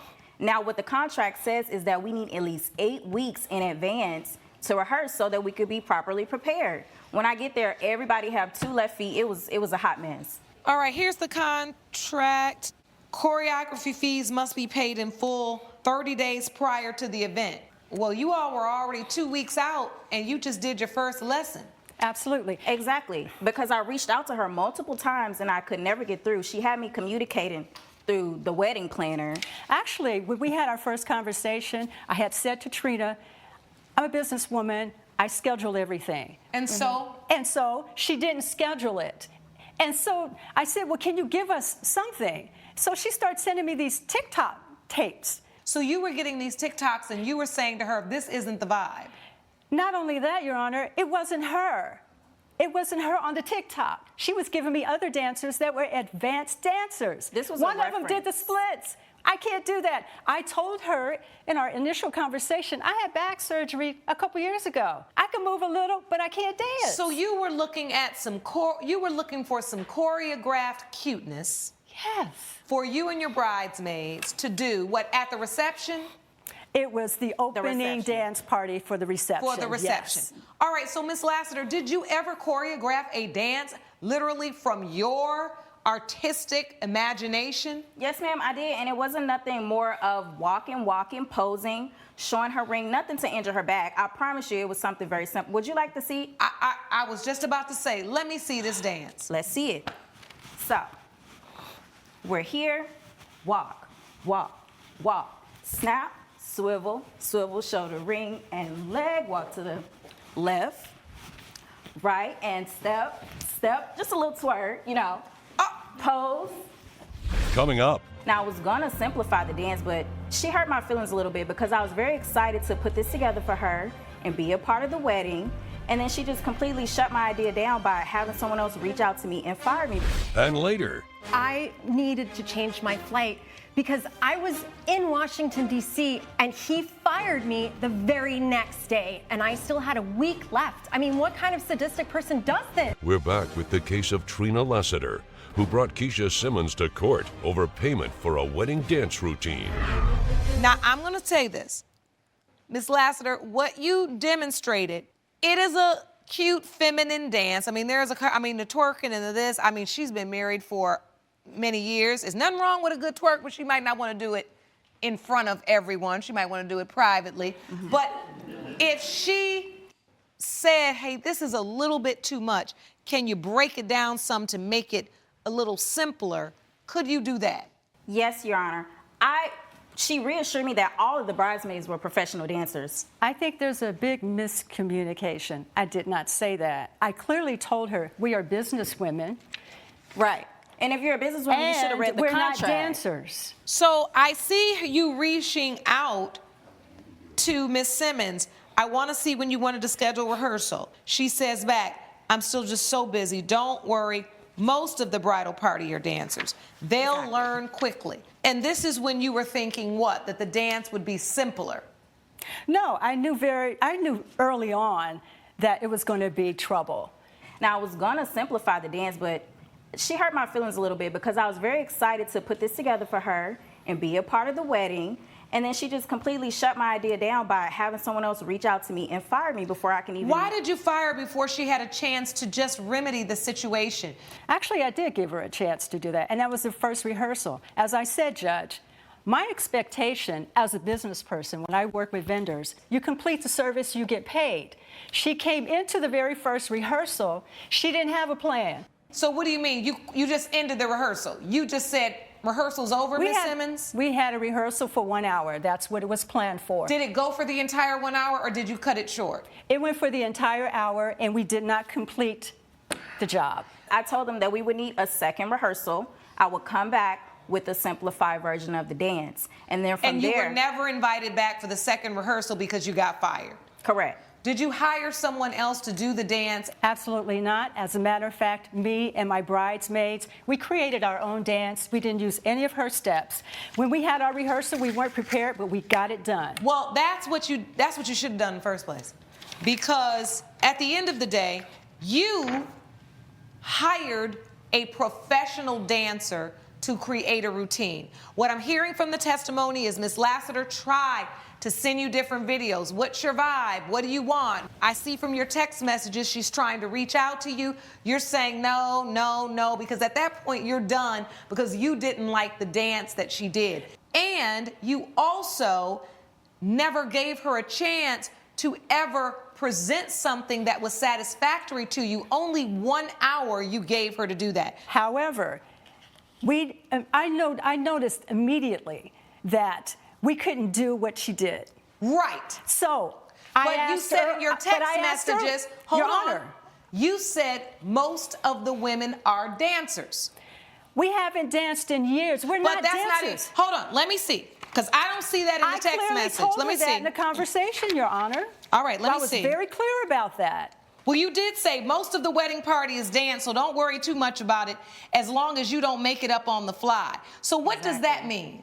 I was very clear, Your Honor. As I had said, we are not dancers at this point in our lives. But making it up on the fly it doesn't matter whether you're dancers or not if she made it up when she got there. Because sometimes she might want to see what you can do before she creates a whole dance. But she's known me for years. She knows. But she's never taught you a dance before.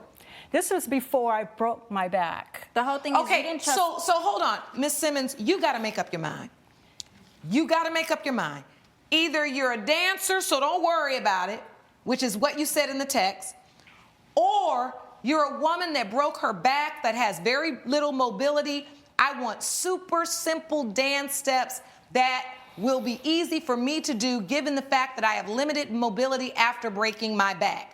I do not see this conversation anywhere. We've had that conversation on the phone, and I do apologize, Your Honor. But you didn't give her a chance to come back. I did. No, you did not. You fired her after the first rehearsal. I did not fire her after the first rehearsal. That is not true. Because she actually sent me TikTok videos. Well, look, I'm done with it because I'm done. The story's all over the place now. I'm done with it. That's what she said. Listen, I'm done with it. Actually, Your Honor, I'm done hearing it. And if you say you're a businesswoman one more time, I am going to knock this gavel up beside my head. Because any business person would know you didn't live up to the contract that you signed. That's for not that true. reason, judgment for the plaintiff, $1,250. Court is adjourned. All rise. Judge Lake has ruled in favor of the plaintiff. The defendant owes $1,250. I had asked you to put together the dates. Right. The very beginning. Did you come to and you rehearsal? failed to do that. If it was a mess, that's not on me. It is on you because you failed to put those dates together. Coming up. The only thing I had access to was my personal email that stated, "You are officially terminated," and I still had 5 more days left in DC on this business trip that I had to financially cover and pay for myself. Jen Scout claims her boss fired her without warning while she was on a cross-country business trip, leaving her stranded. Alex Morales says the plaintiff's airfare and hotel were fully paid for, and changing travel plans was her decision. Good day, everyone. Good day. This is the case of Scout versus Morales. Ms. Scout, you are suing Mr. Morales for $629, the cost for a flight change fee. Is that correct? That's correct. All right, and the defendant says that you already had a flight scheduled and you don't owe the plaintiff anything. That's absolutely correct, Your Honor. Okay, let's start with you, Ms. Scout. So tell me about this flight. Yes, Your Honor. So I am suing my previous boss.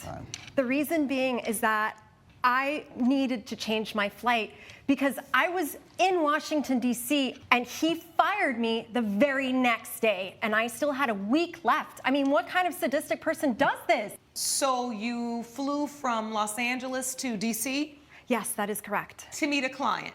I flew it was a week trip, and I flew to meet a client, yes. All right, so you were meeting with the client. What happened so that you needed to change the flight? The flight was delayed when I got to D.C., and Which you let nobody know about. because of the flight change, there was also the time zone. So DC to LA is 3 hours ahead, and that was completely my fault. I completely slipped my mind, and so I missed the meeting, and so the very next day I logged onto my computer to talk to my boss to see if I could reschedule the meeting, and I wasn't even able to get on the computer. Everything was canceled.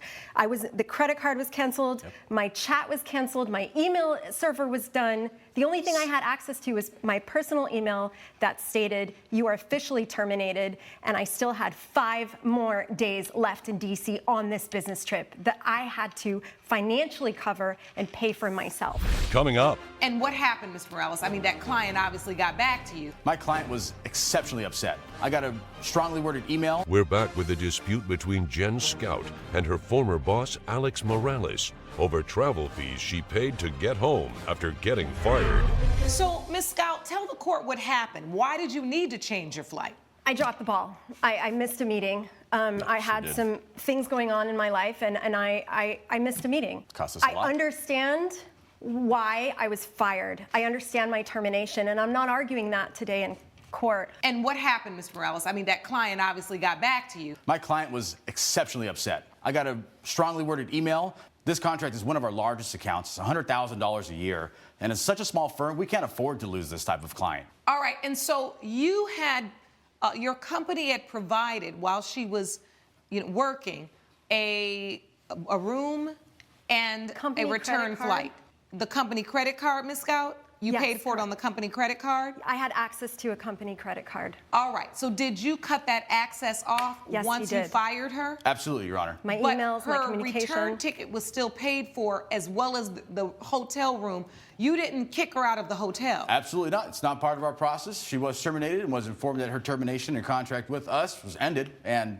But the room was already booked. Yes, it was, So Your you Honor. could have stayed in D.C. for 5 days. Yes. And then flown home on the ticket that was previously purchased, the second half of the ticket? That is correct, but I still had 5 days that I'd have to pay for food. Even if I paid for food, that would be much more than the return ticket.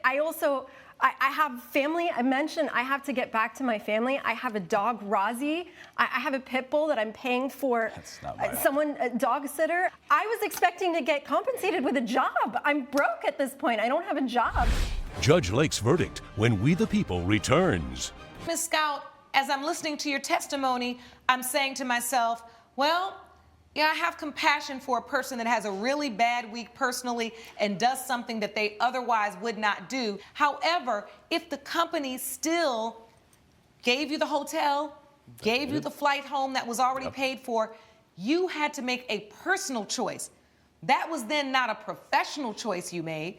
You made a personal choice that you'd rather come back. That is a personal decision, and that is not Mr. Morales' company's responsibility to do anything above and beyond what they've already done, which is put you in position to do your job and do it well, which you found a way not to do. For that reason, judgment for the defendant. Plaintiff's complaint is dismissed. Court is adjourned. All rise. Judge Lake has ruled in favor of the defendant. The plaintiff's case is dismissed. Business is business, baby. What can I tell you? Hopefully you become a better, decent human being after this. Please follow me this way. Lancey Robertson claims she hired a photographer for her sister's birthday party, but her sister refuses to share the pictures. Renee Robertson says her older sister made herself the center of attention, so she doesn't deserve any money or the photos. All rise.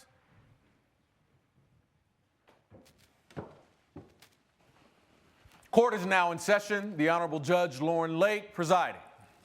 Please be seated. Good day, everyone. Good day, Your Honor. This is the case of Robertson versus Robertson. Ms. Robertson, you are suing your sister, Ms. Robertson, for $350 for a portion of the cost of a photographer. Is that correct? Yes, it is, Your Honor. And Ms. Robertson, you say the plaintiff hired the photographer as a birthday gift for you. Exactly, Your Honor. All right, so I want to start with the plaintiff's sister. Ms. Robertson, take me to the start of this. How did it begin? Yes, thank you, Your Honor.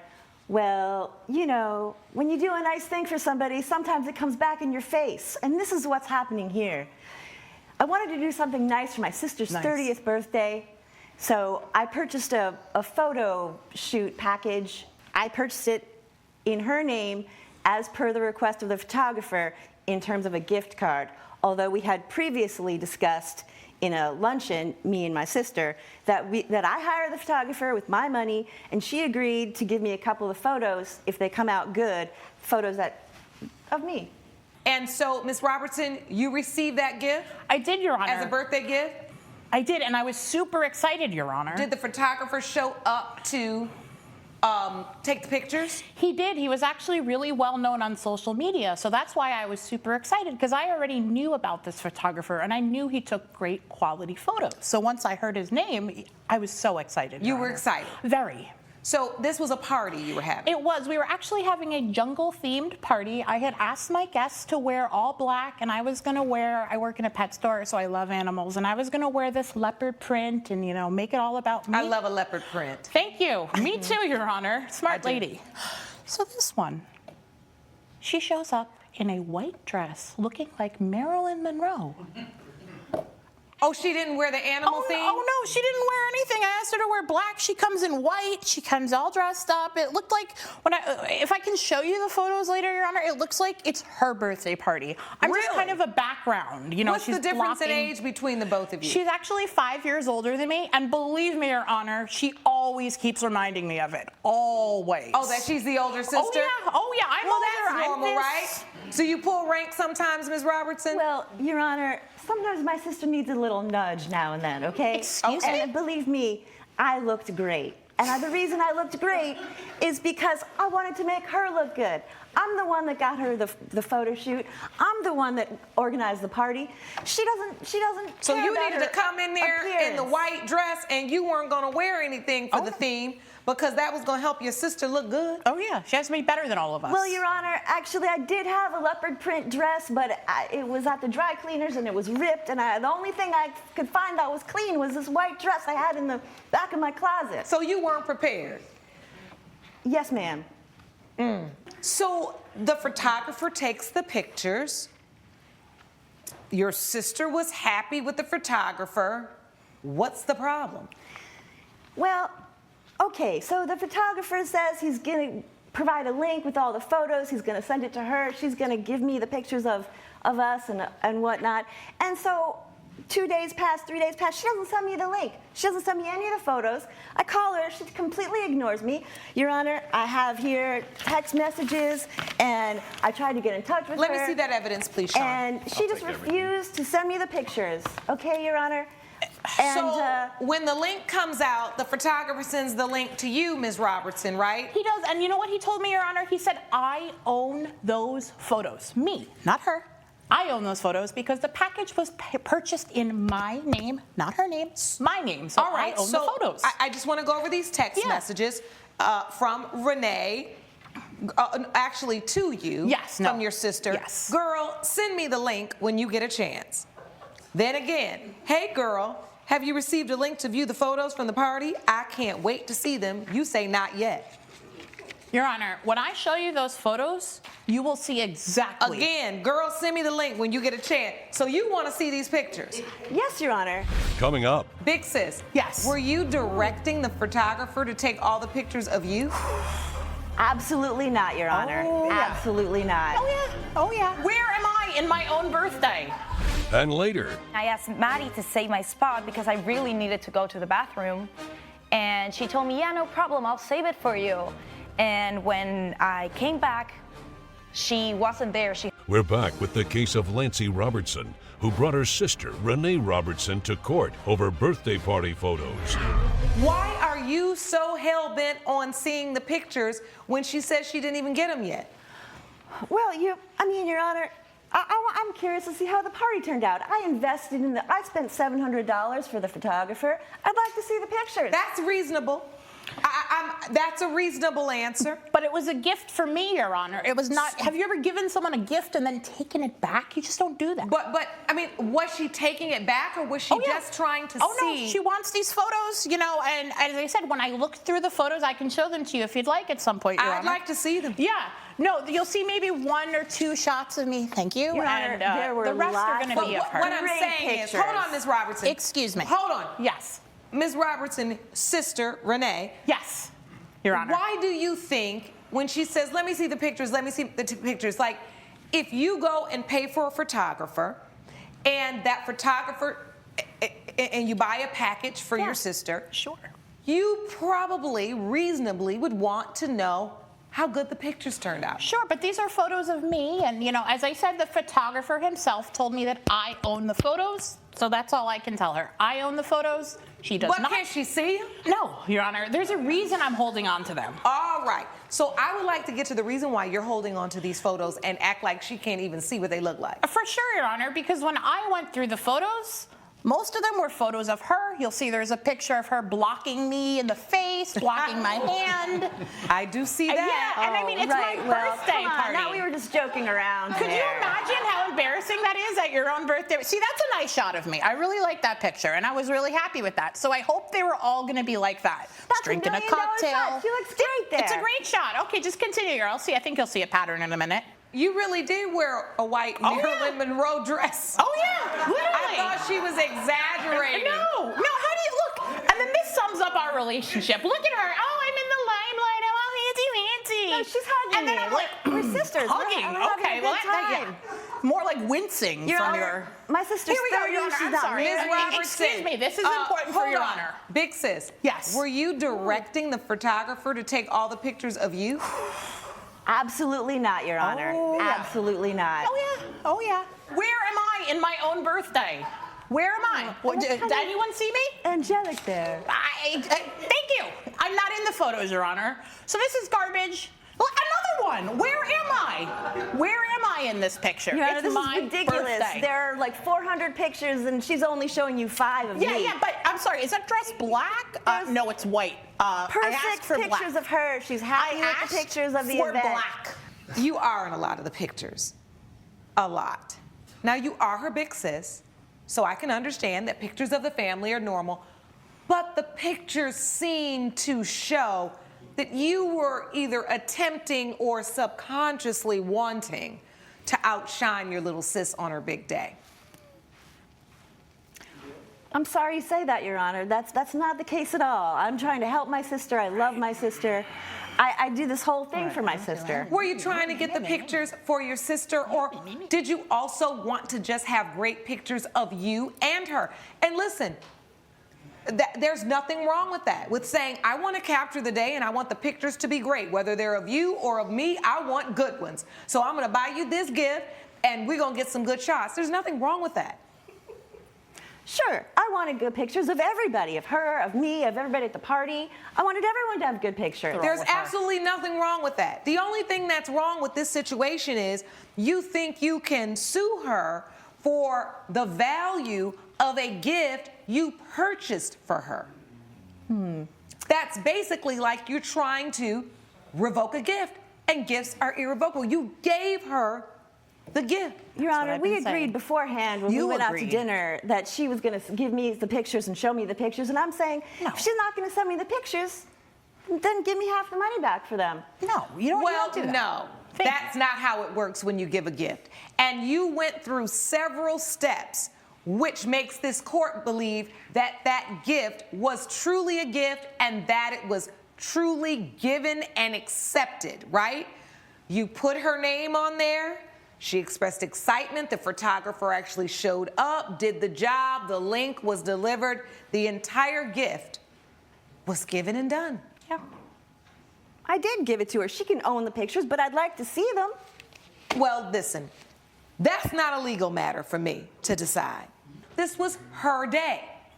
So, as a big sis, really, in my opinion, you should have been making sure there were excellent pictures of her. The fact that you are all over the pictures means that we all know in here that it was really about you. It always And that's good, because it's also about the fact that you are responsible for the money that you paid for the photographer, and she is not. Judgment for the defendant. Court is adjourned. All rise. Judge Lake has ruled in favor of the defendant. The plaintiff's case has been dismissed.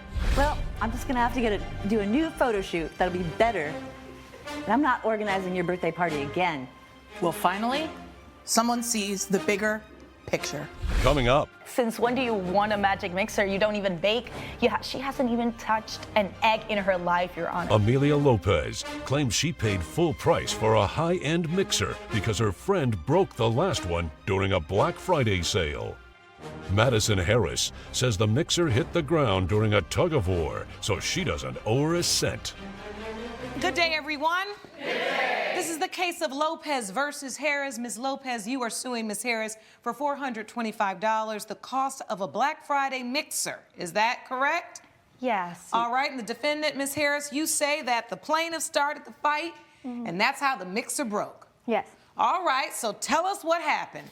Ms. Lopez, you start.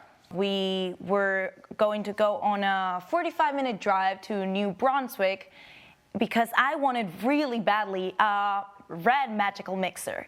And she knew how badly I wanted it, and we drove all the way over there because it was the only one left at almost 50% off discount. And when we got there, we were standing for like an hour and 20 minutes. And after that, I had to run to the bathroom. I went to the nearest gas station that was like across the street, and I asked Maddie to save my spot because I really needed to go to the bathroom. And she told me, yeah, no problem, I'll save it for you. And when I came back, she wasn't there. She had already gotten in. And so did you say to yourself, well, I know what she's here for, let me go get it? I thought that, yes. So when I was walking around, I ended up in that aisle. I saw that that's where they were, but the only one that was left was blue. All right, so once you get in the store, what happens? I went there and I saw her holding a blue one, and I didn't even care about the color back then, because it was the only one left. Coming up. I was relieved to see her holding the last one, the very last one, and she goes, We're back with a dispute between Amelia Lopez and her friend Madison Harris over the cost of a new mixer. You see her with the blue mixer in your hand. How do you know it wasn't for you? Because I'm like, oh my God, you saved it for me. Thank you so much. I was relieved to see her holding the last one, the very last one. And she goes, oh no, this is for me. And I'm like, what? Since when do you want a magic mixer? You don't even bake. She hasn't even touched an egg in her life, Your Honor. So like. Okay. So the reason why I wanted it is because I actually did bake at one point. I stopped because I'm in college. When you were 5? But anyways, I wanted to get back into baking. As you stood there and saw the 50% off, suddenly your love and desire to bake came back. You know, I saw it and I was like, this is an opportunity to try it again. So what happens when you finally get up to her and she's holding the mixer and says, no, this is this one I want? So I just wanted to see it. I was like, okay, let me grab it. And she started like pulling it from me. And I was just trying to hold it. And so you all got in a tug of war with this mixer. You wanted to hold it. I mean, it wasn't a tug. Really, you didn't want to hold it. You trying to get the mixer. She was trying to This is the steal last one. She was I trying don't to know yank what- it from my hands. Let me tell you something. I didn't get all dressed up today to hear a whole bunch of test of lying. Just testify. What's the truth? Yeah, I wanted it for myself, but Right. I deserved it. You get fighting over the mixer. What happens? The security guard comes and because it was on the floor, and she just runs away to my car.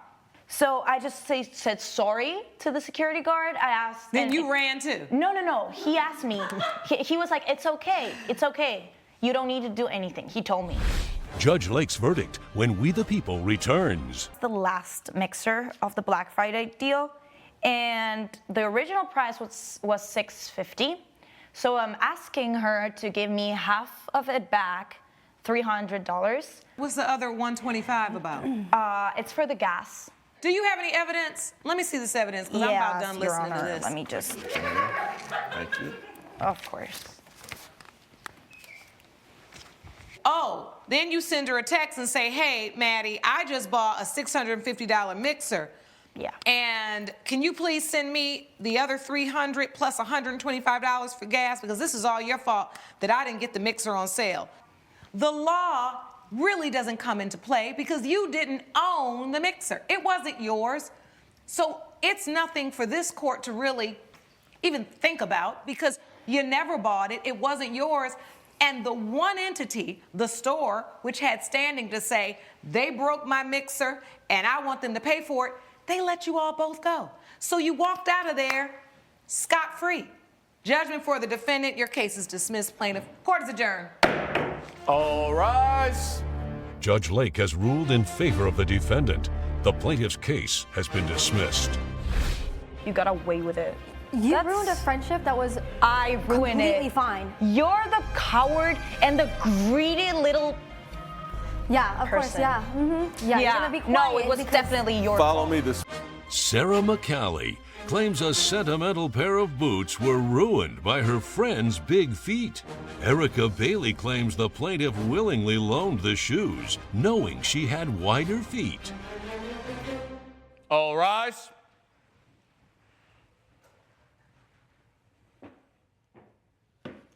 Court is now in session. The Honorable Judge Lauren Lake presiding. You may be seated. Thank you, Sean. Good day, everyone. Good day. This is the case of McCallie versus Bailey. Ms. McCallie, you are suing Ms. Bailey for $600 for the price of a pair of boots you say she ruined. Yes, Your Explain to the Honor. court, please. She ruined these boots that were dear to me. I lent them to her for a photo shoot, and instead, she decided to take it upon herself to walk around all over town, going to parties and dinners, and she completely ruined them with her big feet. Okay, so these are the boots, I presume? Yes. You gave them to her willingly. You said you can use them for a photo shoot, and that was all. And how long was the photo shoot supposed to be? I'm not sure how long the photo shoot was supposed to be, but I know that she wasn't supposed to be going out afterwards in my shoes. Okay, Ms. Bailey, you needed to borrow the shoes for a photo shoot? Yes, Your Honor. I'm an influencer, and part of the work that I do is I sometimes book with photographers, and they ask me to come with new outfits every time to take photos, provide new content. Sarah is a really good friend of mine, and I borrowed clothes and shoes from her in the past, and I said to her that I had this 2000-inspired photo shoot, and I needed something, and these boots were perfect. And so she willingly lent me the boots, knowing that I have wider feet than her, and of course, I wore them to the photo shoot and to some other influencer-related events. Back up. So you wore them to the photo shoot, admittedly, and then you added on to some other influencer-related events. Yes, Your Honor. So those events were connected to this photo shoot. The photographer presented additional opportunities after the photo shoot to wear the outfits out on the street to really promote the whole lifestyle that goes along with being an influencer. Your Honor, she wore them more than one day. Because I'm a spoken word artist, and I had an event the next day, and I saw her posting on social media in my shoes. And I told her that they were just for a photo shoot. I had lent her a pair of shoes before that she completely ruined. And I said to her, girl, you have some big feet. And I took a note of that, and I have not lent her shoes since. So this has happened to you before? Yes. So it's not surprising that she's borrowing something of yours? That's correct, but I feel like she disrespected me by wearing my shoes that are dear to me. These are actually my mom's shoes. They're really sentimental to me, and she knows this. And you knew that these shoes were special to her, right, Ms. Bailey? Yes, I was aware of that. So let me ask you this. When she let you use them for the photo shoot, once this photographer said, I have additional opportunities for you, did you then text her, call her, or ask her, hey, he's saying that I could wear these shoes again, here, here, here, and get more? What's the influencer life? What do you want? Yeah, content, likes, followers. Content. Right. You want more content so you can get more views and followers, and the boots are cute. I'm trying to think, what is the name of that plaid? I had a skirt like that years ago. It's like tartan? Is it tartan? Is that it? Gallery? Do we agree on tartan? Tartan plaid. Oh, and a sparkle heel? Yes. Sean, let me see that boot. Yes, sparkle heel. Okay. I love those boots so much, and now I can't really wear them. They would go good with my robe. They sure would. But anyway, these are cute, and they're special. Yes. I can say, as a person that has a little bit of a shoe issue myself, haven't seen these. These are not out now. These are something you can't easily replace. That's correct. All right, I'm gonna hand it back to you, because don't you even try to say I did something to your boot. But back to the point. So, Ms. Bailey, once you realized you could get these extra shots, yes, did you say to her, can I use them for additional things? Yes or no? No, I did not, you. Your Honor. Coming up. It is about the boots, but about more than the boots. It's about way more than the boots. She promised to come to my spoken word events, and when she didn't show up, I was really, really upset. That's like a slap in the face. And later. I paid for his tuition. He lasted 3 months. He came home from break. He never went back. During that time, he went out partying a lot. He started drinking. We're back with a dispute between friends Sarah McCallie and Erica Bailey over a pair of stretched out boots. Did you know how important these shoes were to her? I knew that she really cared about them, but I did just think that they were, a pair of shoes, just like anything that she's lent to me. She's lent me. So wait a minute, that doesn't make sense. You're talking out both sides of your mouth now. You knew the shoes were very important to her, but at the same time, you just thought it was like everything else. How is it like everything else if they were important to her? She's lent me other things that have also been important to her. I didn't realize. Expensive. These shoes were expensive. So it's not like, this is what their value is, $800. Really. All right, let me see that. Sean, can you hand me that evidence? So this is the value of the shoe, and $800. I'm only asking for $600. And why are you asking for $600 instead of $800, the value of the shoe? Because I feel like it's a good in-between of what the listing that was posting shoes similar. Well, it says the price is $400. Yes, that's a buy it now. But people, they wanted to make at least $800 on the shoe from bids. But you could have bought it now for $400. Yes, but those aren't my shoes. But they have the glitter heel.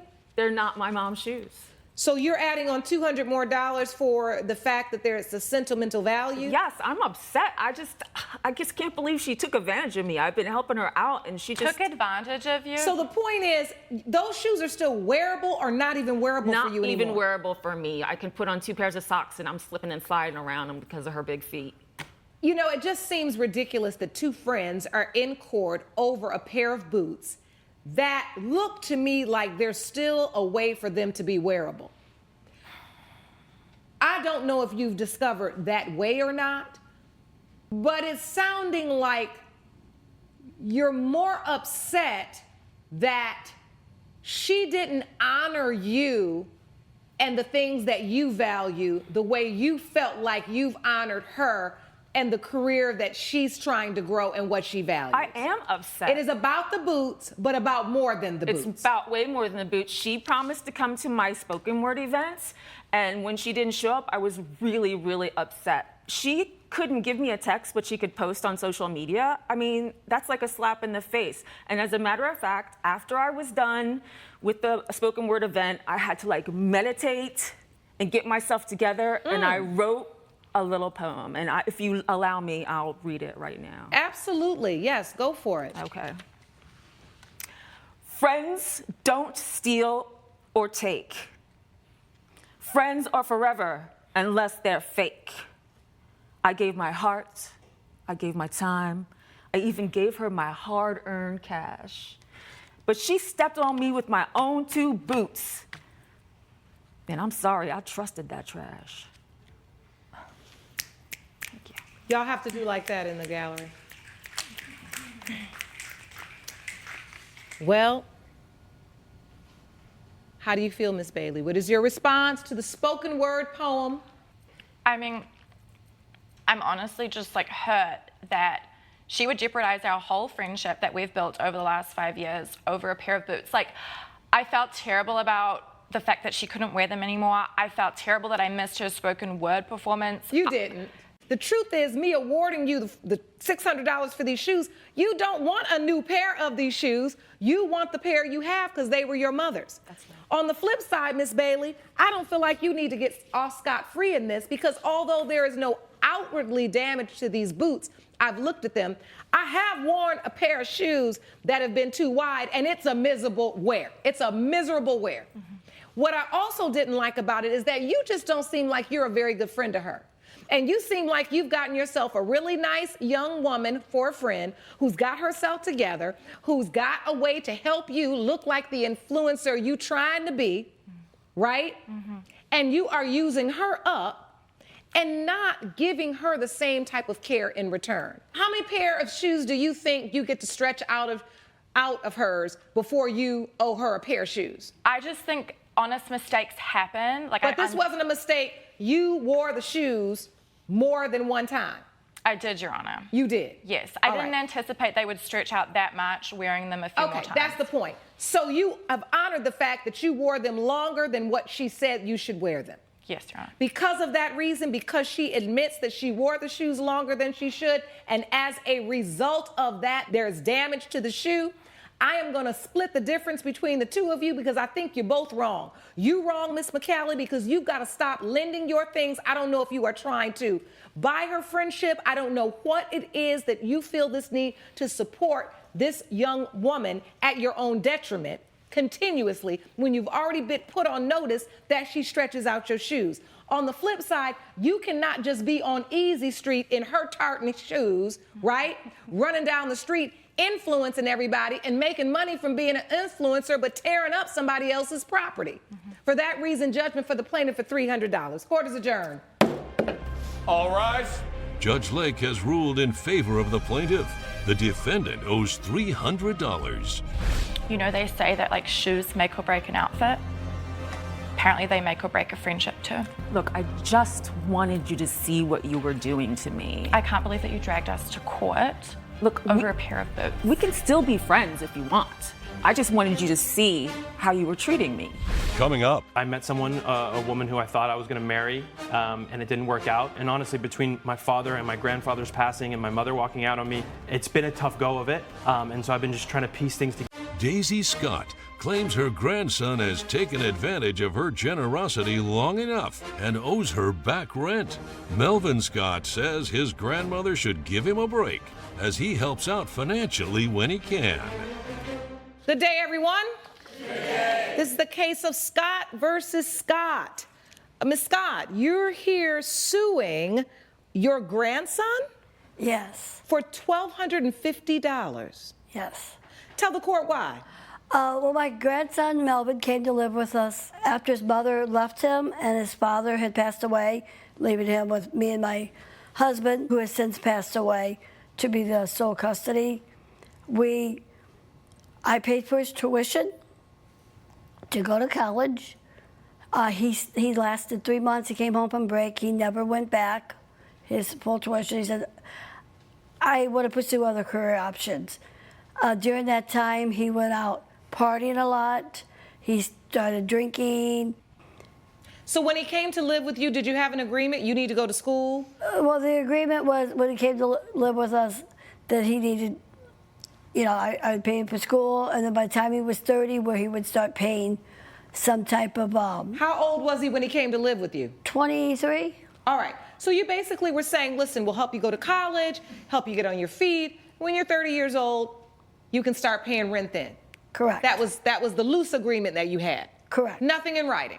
Nothing in writing. All right. So, Mr. Scott, is this true? Is your grandmother's testimony true? I do admit that I took for granted that she paid for my college, but we didn't have any set understanding as to how long I would be there. I was just living with my grandma and grandpa at the time, and I was just trying to figure out my life and work out a plan. Coming up. Have you paid anything since you turned 30? Yes, so on the first month, it took me 2 months of saving up, this wasn't easy, but I made a huge... No, you had 8 years to save up. We're back with the case of Daisy Scott, who brought her grandson Melvin Scott to court over unpaid rent. So you didn't finish college.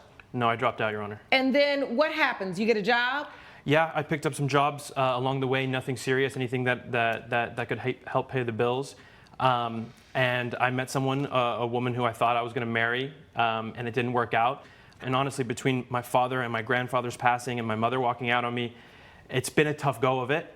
And so I've been just trying to piece things together bit by bit.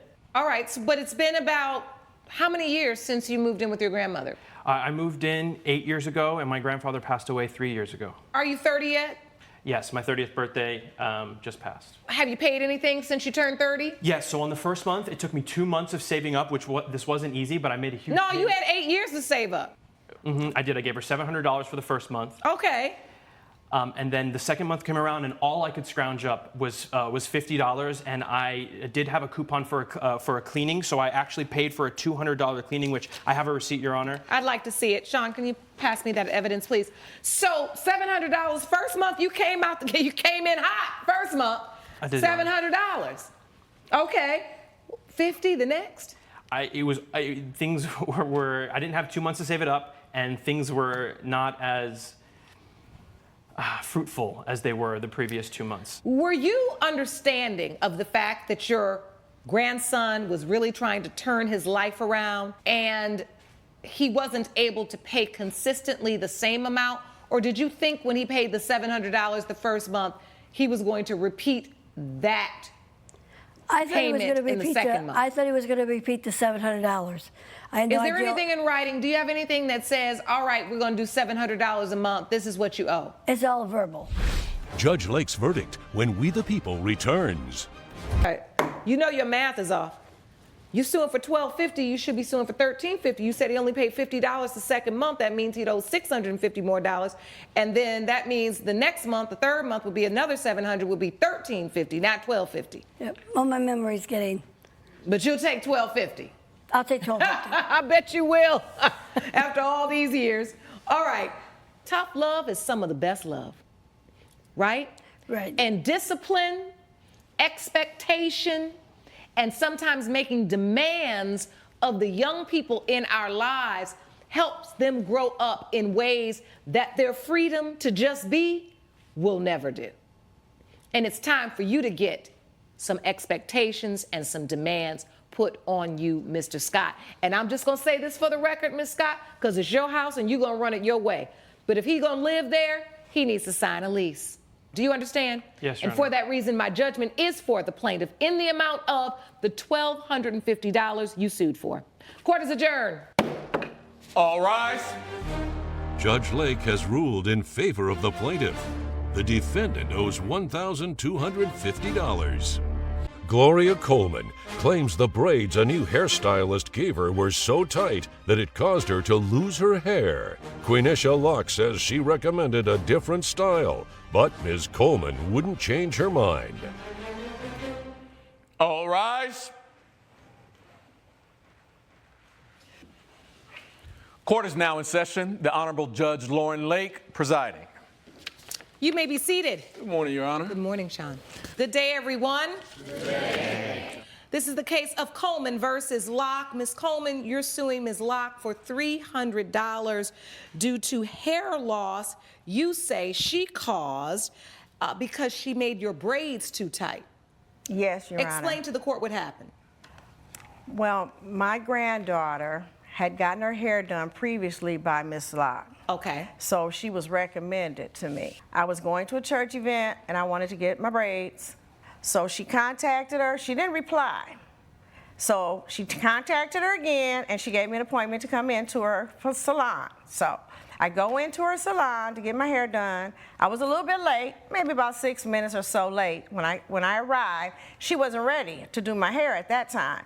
So I had to sit there for maybe 30 minutes or so. When I got into the seat, she proceeded to start on my hair, and I said, aren't you gonna wash it? And she said, no, you're late. But then she turned around. Now, mind you, I paid her $300 for services. So then she decided to go ahead and wash my hair. She started braiding my hair, and she started braiding my hair too tight. 1 second, Ms. Locke. I said, you're braiding my hair too tight. The further forward she got into my hair, it was getting tighter and tighter. And I told her, you're braiding my hair too tight. So but hold she on. continued. Pause there. Ms. Locke, I want you to respond. Yes. So she came to get the hair braided. Yes. Got in the chair. Mm-hmm. You started braiding. First I was kind of a little bit arguing with her because she took too long. If you've ever been to a hair salon, you know that you work on multiple heads at once. Okay? Not braids. Well, not braids, no. You're gonna braid her hair all at once, but I was finishing up another client before she had got there. Right. That's how the hair salons work. So I'm doing her hair before we even got started, Your Honor. I'm noticing she ain't got that many edges right there. So I let her know, hey, let's do a different hairstyle possibly because it's gonna be very strenuous on your hair. She proceeded to tell me that this is what she wanted to do. She wanted the braids. I even texted her granddaughter. Her granddaughter said, just do what my grandma wants. Okay, so then I'm braiding your hair. I am noticing as I'm braiding her hair, she's like, and all this and all that. So I'm like, are you tender-headed? She says, yeah, I'm a little tender-headed. So that's normal. That's normal. When you're tender-headed, it's going to hurt, period. Like it's so gonna hurt. you weren't too concerned about the oohs and the ahs because that's just normal getting your hair That's normal braided. behavior when you're tender-headed. When you're tender-headed. I know, my son used to be tender-headed. Okay, He could not so get you his know. hair combed without screaming. So I get that. Now, Ms. Coleman, you say she kept braiding and braiding, and you kept noticing it was painful. Did you ever say, I would like to get a different style? No. Because I don't know if this is going to work for me. No, braids, I've had my hair braided in individual braids before, and I've never, ever had that type of feeling. When's the last time you had individual braids? Before this time?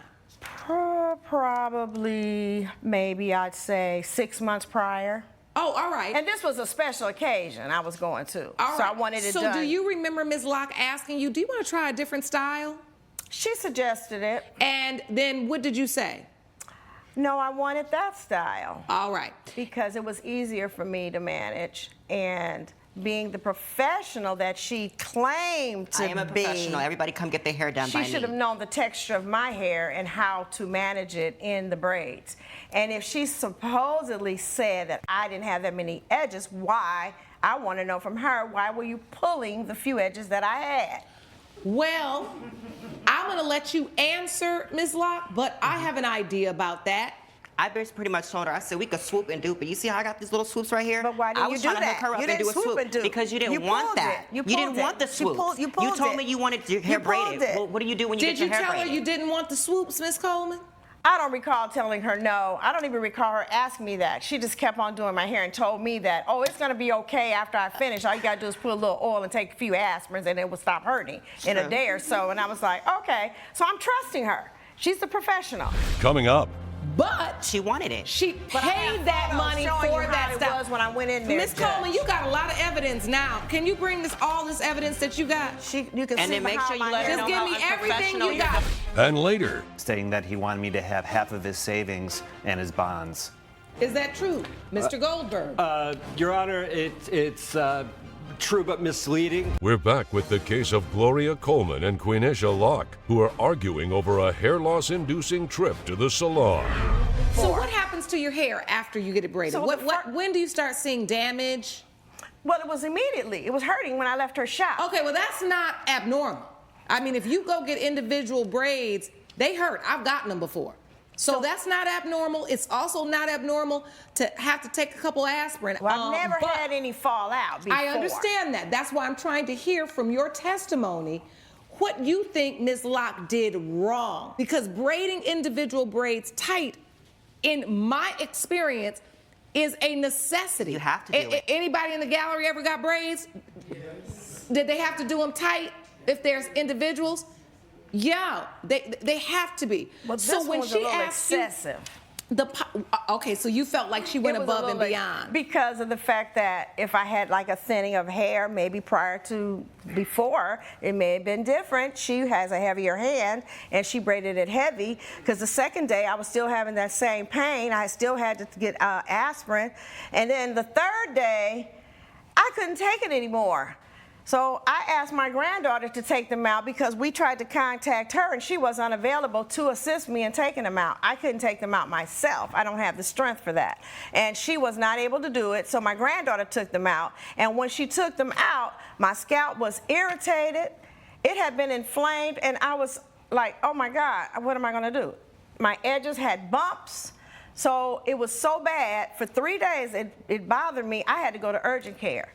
So when I went to urgent care, the doctor, he had never seen anything like it before. He said, this is just from braids. Irritated? He said, from braids, this has caused you to have traction alopecia. I was like, never heard of it. I have. And I understand how braids that are very, very, very tight can cause that. This is this court's dilemma. Ms. Locke testified, and you agreed, that as she braided and saw your hair multiple times too, Your Honor. Honor. But I do have a doctor's note, I'd like Your to see Honor, it. I'd like to see stating it. that she had done my hair too tight and why I developed the traction alopecia. This does not say that Ms. Locke braided your hair too tight. What it says is that it happens from your hair being worn up and pulled tight, right? And then the treatment for it is where your hair out of braids and not pulled back. I understand that you came and wanted a hairstyle that you saw someone else have or that you wanted to have. I do believe that Ms. Locke did her due diligence by suggesting another hairstyle once she started to braid your hair.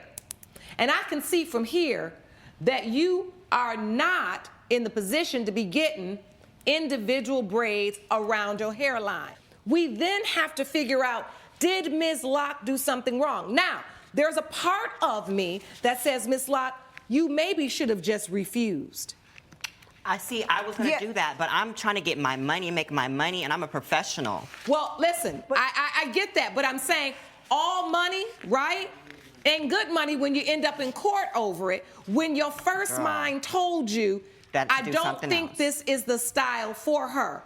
But she wanted it. She paid that money for that style. It was when I went in there. Miss Coleman, you got a lot of evidence now. Can you bring all this evidence that you got? You can and see then make sure you let her know how unprofessional your granddaughter Give me everything you got. Before she started. I hope you read it when she said her granddaughter is very unprofessional. This is what your hairline was before she started? Yes. You definitely shouldn't have got no individual. Thank you. That's why I told her, you're the professional. You should know how to braid it. Or you should tell me I don't braid. Don't blame me. No, what she tried to tell you was you do need to get a different style. You just didn't want to hear that. Now let me see these messages. Hey, my braids are too tight. Can you help me? I'm booked. I can do it in a week. Can I get a refund for my $300 at least since I paid all this money? I did 6 hours of work. I can't wait that long. I can tell you right now from your hairline, that is going to be a problem. And she told you that, and I can see the money that you paid her. Listen, I'm not going to waste everybody's time because at the end of the day, it is what it is. You paid for a service she provided. She also gave you her professional opinion that you should change the style that you're having, to which you then demanded you give the braids that you wanted. You get the braids that you wanted. There is no way this court can hold Ms. Locke liable for the damages, because that is unfortunately a lesson that you have to learn, that when a hair professional says to you that you should not get this, right? You have to accept your role and responsibility in demanding what you want and how you want it, And if in the end it pulls your hair out. I know it is tough, but Ms. Locke did the right thing by telling you you should have gotten another style. Judgment for the defendant. Court is adjourned. All rise. Judge Lake has ruled in favor of the defendant. The plaintiff's case is dismissed. You don't have no So why would edges, you then braid why are what you I trying to had? get that I don't braid wanna hear hairstyle? it. That's why I'm guess what? gonna You make didn't sure get, you that didn't win. you don't get the I clients won. that You you sitting here want to wasting get. my time. I could have had $800 You're today, not girl. professional. But I'm sitting You're here not dealing with you, professional. Grandma. 'Cause Come on. professional people You may know now what to exit do. the courtroom.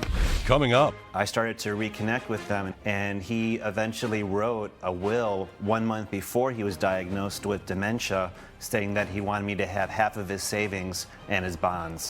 Jeremy Goldberg claims his brother is keeping an inheritance from their late father for himself. Christopher Goldberg claims the money was used to care for their father. Good day, everyone. This is the case of Goldberg versus Goldberg. Mr. Goldberg, you're suing your brother for $9,000, and you claim you'll have the savings bonds that his father put away, and you inherited when he passed. That is correct, Your Honor. So tell me what happened. I'm sorry about the passing of your father. Your Honor, basically, a year ago, I found out that my father had dementia. You know, as a child, my father he was an actor. He was also a drunk, and he abused me as a child. And as he got older, I started to reconnect with them, and he eventually wrote a will 1 month before he was diagnosed with dementia, stating that he wanted me to have half of his savings and his bonds. Is that true, Mr. Goldberg? Your Honor, it's true but misleading. My father did write that letter. However, his state of mind was unclear when he wrote that letter. My father lived with me for 2 years. I was his caregiver. What he thinks there was in the bonds and the savings is not true. We had to pay for a hospital bed. We had to have a special shower made with rails. We basically converted our home into a hospice for 2 years. There was a lot more out-of-pocket expenses that came out of my savings. So you were your father's primary caregiver? We were. What did your brother do? Ask him. I didn't even see him until the last year of my father's life. Coming up. And eventually my father had signed the will stating that I should get half of the savings and bonds. Do you have a copy of that will? I do, Your Honor. We're back with brothers Jeremy and Christopher Goldberg, who are in court fighting over an inheritance. What about day-to-day care? Were you participating in that, Mr. Goldberg? I was not. I mean, at the time, I had a full-time job, and I wasn't always able to be there. I tried to go on the weekends. You know, I was trying to mend the relationship that we had, and eventually my father had signed the will stating that I should get half of the savings and bonds. Do you have a copy of that will? I do, Your Honor. It's not a will, Your Honor. It's just a letter my father wrote. This is not a will. Why did you just offer this up as a will? I mean, to me, it states clearly what my father's intentions was for his savings and bonds. He wanted me to have half. Well, it's a letter. It says, Jeremy, I'm writing this to you because your brother Christopher and you are my greatest joys. I'm sorry I can't be here longer, but you and your brother are to split all of the remaining money left in my savings account. Just signed by your dad. This is lacking what's necessary to be a valid will. To my best of my knowledge, this is all that he had given to me. Did he have a will, Mr. Goldberg? He didn't have an actual will. All right. Do you have evidence about how much you spent caring for your father? I do, Your Honor. May I see that, please? Yes. This is actually just half of what I spent. Oh, this is an invoice for your brother. Well, yes, my accountant drew that up. I don't have the actual receipts, but we did have to pay for a hospital bed, which was about $8,000. Don't you have it on your credit card? I don't have those documents with me today. Judge Lake's verdict when We the People returns. But this is from your accountant saying that the hospital bed, the new shower, and the stalls, and the housekeeping bills, they all came to $9,000, which is the exact amount that your brother's suing you for. That's approximately half of what it cost me. So basically, this invoice was going to be given to your brother to show this is the half of the money he owes for the care of your father. Exactly. But you do not have any receipts that shows that you actually had to invest double this amount. I don't have those with me today, Your Honor. Why? A lot of that was disposed of after my father passed away. How long ago did your father pass away? It was about 6 months ago, Your Honor. Did you bring any evidence, Mr. Goldberg, of what you knew your father was supposed to have in the bank? The cost that your brother incurred taking care of your father. Do you have anything else but this little letter? I don't, Your Honor. I heard enough. I can't rule on something that you all not even ready for court. You didn't come in here with no paperwork. You didn't come in here with no receipts. You didn't come in here with no bank accounts. I think you all need to spend more time honoring your father by not fighting over money. For that reason, it's been determined by this court. Mr. Goldberg, your case is dismissed. Court is adjourned. Judge Lake has ruled in favor of the defendant. The plaintiff's case is dismissed. For what? You liquidated all of his assets and claim you have no money? Do you think it's really worth it to sue me in court over such little bit of money? You're going to see you in court again, or am I going to see you at a family holiday? I still love you. You may now exit the courtroom. Danita Christian claims a relationship with her trainer left her with more than bad memories after it ended. Marcus Talley claims he doesn't owe the plaintiff a dime. All rise.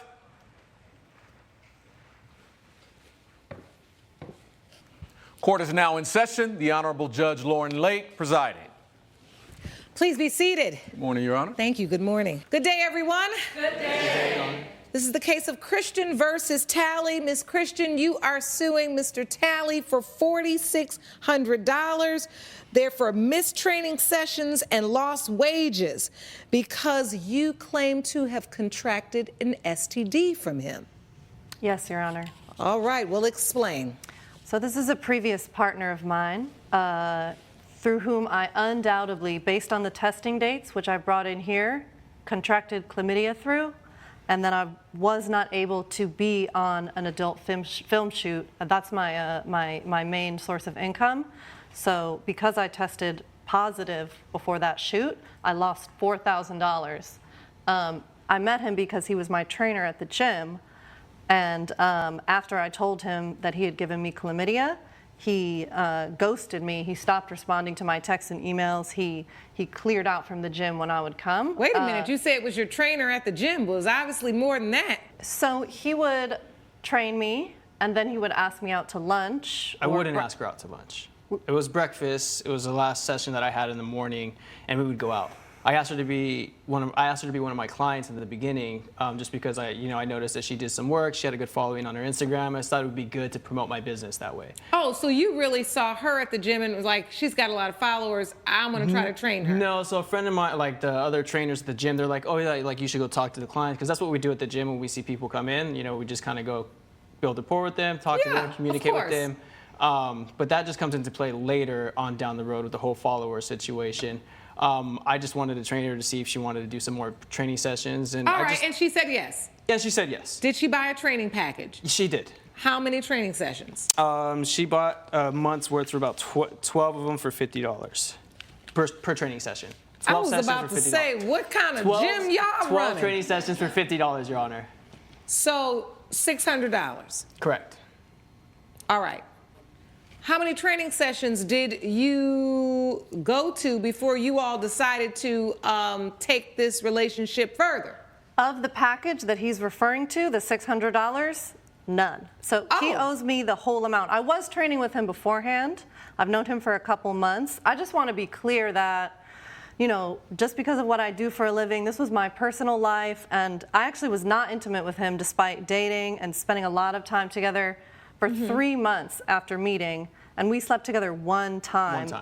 And I could show you the dates. We were away for the weekend, and that's how I contracted chlamydia. Okay, so tell me the dates. In between 12/3, the negative test date, and 12/7, well, 12/6 is when I tested, and then I received my positive result on the 7th.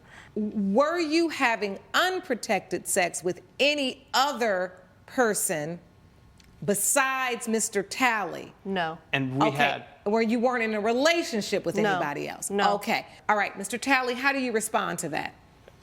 So even when we had intimate sex and everything, but we had used protection as well. So I don't necessarily know where she's getting this I'm giving her chlamydia type of thing. So that's where I'm getting really confused. I mean, what she does as her profession is that, respectfully, she gets paid to be an adult film star. And that's fine with, I thought I'd just try that out and knock that off my bucket list. Just to be something, not bucket list, but like, it was something new for me that I was willing to open my mind towards. No, you said what you were really thinking. You had bucket lists, so don't try to clean it up. He said what he said. He said what he said, right, Sean? So you had this thing that you wanted to be intimate with an adult film star. I would say, like, maybe, as we got to know each other, maybe that fantasy just kind of played out a little bit in my head. But I mean, that wasn't like my intentions when I first had met her per se. Okay. But that makes sense. So the truth is, you all were intimate. Did you use protection? Yes. We did, but I don't mean to overshare details in this setting, but there was an issue with the condom. It slipped off a couple of times. It was a little bit too large. Coming up. If you know and you've been informed, and even if you say, I'm not the one that gave it to her, if you've been in contact with someone who has tested positive, why wouldn't you be responsible enough to get yourself tested? And later. Was the fish dead when you left? It was alive when I left, but again, I was running out. How could you even tell? You had a party in my house. That's no, what I did not have a party in your house. Party? There you go assuming stuff. Hold on. We're back with a dispute between Danita Christian and Marcus Talley over lost wages and personal training sessions. The intercourse happens, the condom comes off, you get tested again on 12/7. 12/6, and I received my results on 12/7. Did you reach out to Mr. Talley? I did reach out to Mr. Talley, and he would not respond to me. He ghosted me, which is how I also lost out on the training package that I had paid him for, and he tried to physically escape the gym when I arrived there to speak to him. And really? He has not been tested for chlamydia. I have not been tested. He because refuses to be tested. Why wouldn't you be tested? I haven't gotten tested because I just didn't have any symptoms, or like I didn't have anything going on, or I felt just fine as a man and everything going on. But if you know and you've been informed, and even if you say, I'm not the one that gave it to her, if you've been in contact with someone who has tested positive, why wouldn't you be responsible enough to get yourself tested?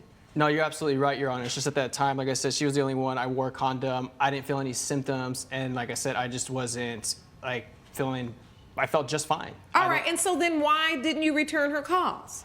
The reason why I didn't return her calls is just because, like I said, there was just that line of professionalism that kept being crossed. She was getting more interested, and like I said, I wasn't looking for the relationship. But she had given you her money for another package. So yes, but that was in exchange for her promoting my business and our workouts on her Instagram, which she didn't really necessarily do, or she didn't do. Oh, so you're saying that you had told her, I'm going to give you this reduced rate, and you promote me on your IG. Yes. But she never did it. And she didn't. No, she did not. And so what, you felt like you were going to keep that $600? No, so I didn't keep the whole thing. There was just a certain amount that needed to be arranged going back and forth with that. But what needed to be arranged? Well, in regards to the payment, so because I kept asking her to post, and she kept instigating on like going out again, not past just the personal training and the business side of things. She wanted to keep hanging out and work out. And I can give you the text messages for Please do, because I know. Yeah. Please, here you go. It's me too. Yeah. So I'm in the white right there. So. Okay, Mr. Talley. So you say, hey, can you post today? Exactly. She says, I'll get to it. You want to go to the movies? Okay, so you're saying she's changing the subject. Correct. Or maybe she's just already been dating you for 90 days, so it's like, I'll post, but you want to go to the movies. I would say it's getting to know. No, I want you to post, you say. And I'll see you at our workout tomorrow. Yes. And you say, you don't have to be so short. I'm not being short. I'm talking about my business. You're getting a discount for exposure. I'm just asking that you hold up your end. Do you remember negotiating for this discounted rate? Yes, that is true. I posted twice for my trainer on my Instagram. You did? Yes. And was there a designated amount of posts that you were supposed to do for the money you were paying? No, there was an agreement that I would refer other trainees to him, you know, that I would make him visible on my Instagram, and All I right. did. None of that happened, though. All right. Did you ever talk to her about her contracting the STD? Did you ever communicate with her after she was trying to call you? We just had communicated briefly about these personal training packages, but after that, I just wanted to leave it alone because, I mean, she's always with a bunch of guys posting on her Instagram, and for her to just accuse me of me giving her chlamydia when I'm not the only one that she's always with, that's what just really threw me off. Who is she with? Just other guys that she hung out with. I mean, her other friends, I mean, her other stars that she likes to work with. I mean, that's just... Well, at work, they're in a very controlled environment. Yes. Producing, so what? Well, no, what I mean is, like, I'm not the only one that's getting posted on her Instagram. She's also with her other male friends. I don't know anything. Oh, that so they have you going think on. you're one of many? You think she was I sleeping believe with so. other people? I mean, yes, I do. I Your can't Honor- say that it's just me, per se. I mean, it's what she does for work, and she just needs to put in her runs. Okay, I've heard enough. Because what you said right there, it don't make any sense. Because if you really thought she was sleeping with a whole bunch of people, when she told you she had contracted an STD, you would have run your little behind somewhere to somebody's clinic and got tested. Because if you think she's sleeping everywhere, then you could think that you really had something. Okay. But it sounds like to me, if anybody was sleeping around, it really was you. Because when she called you about the positive test, you ghosted her. And you ghosted her with her $600.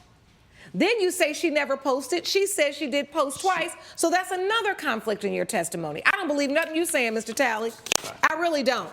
It has been determined by this court, judgment for the plaintiff, Miss Christian, for $4,600 because you knew her profession and you knew that she would miss work because of it. Got it. But I mean, there's no proof that I gave her. I mean, I'm just really confused on, like, where does this show that I gave her that chlamydia, per se? Like, There is no direct proof that you gave it to her. What the proof is that you are the only person in this scenario acting like you don't have credibility. Judgment for the plaintiff, $4,600. Court is adjourned. All rise. Judge Lake has ruled in favor of the plaintiff. The defendant owes $4,600. I really thought you were going to come in here and make a fool out of me. absolutely not.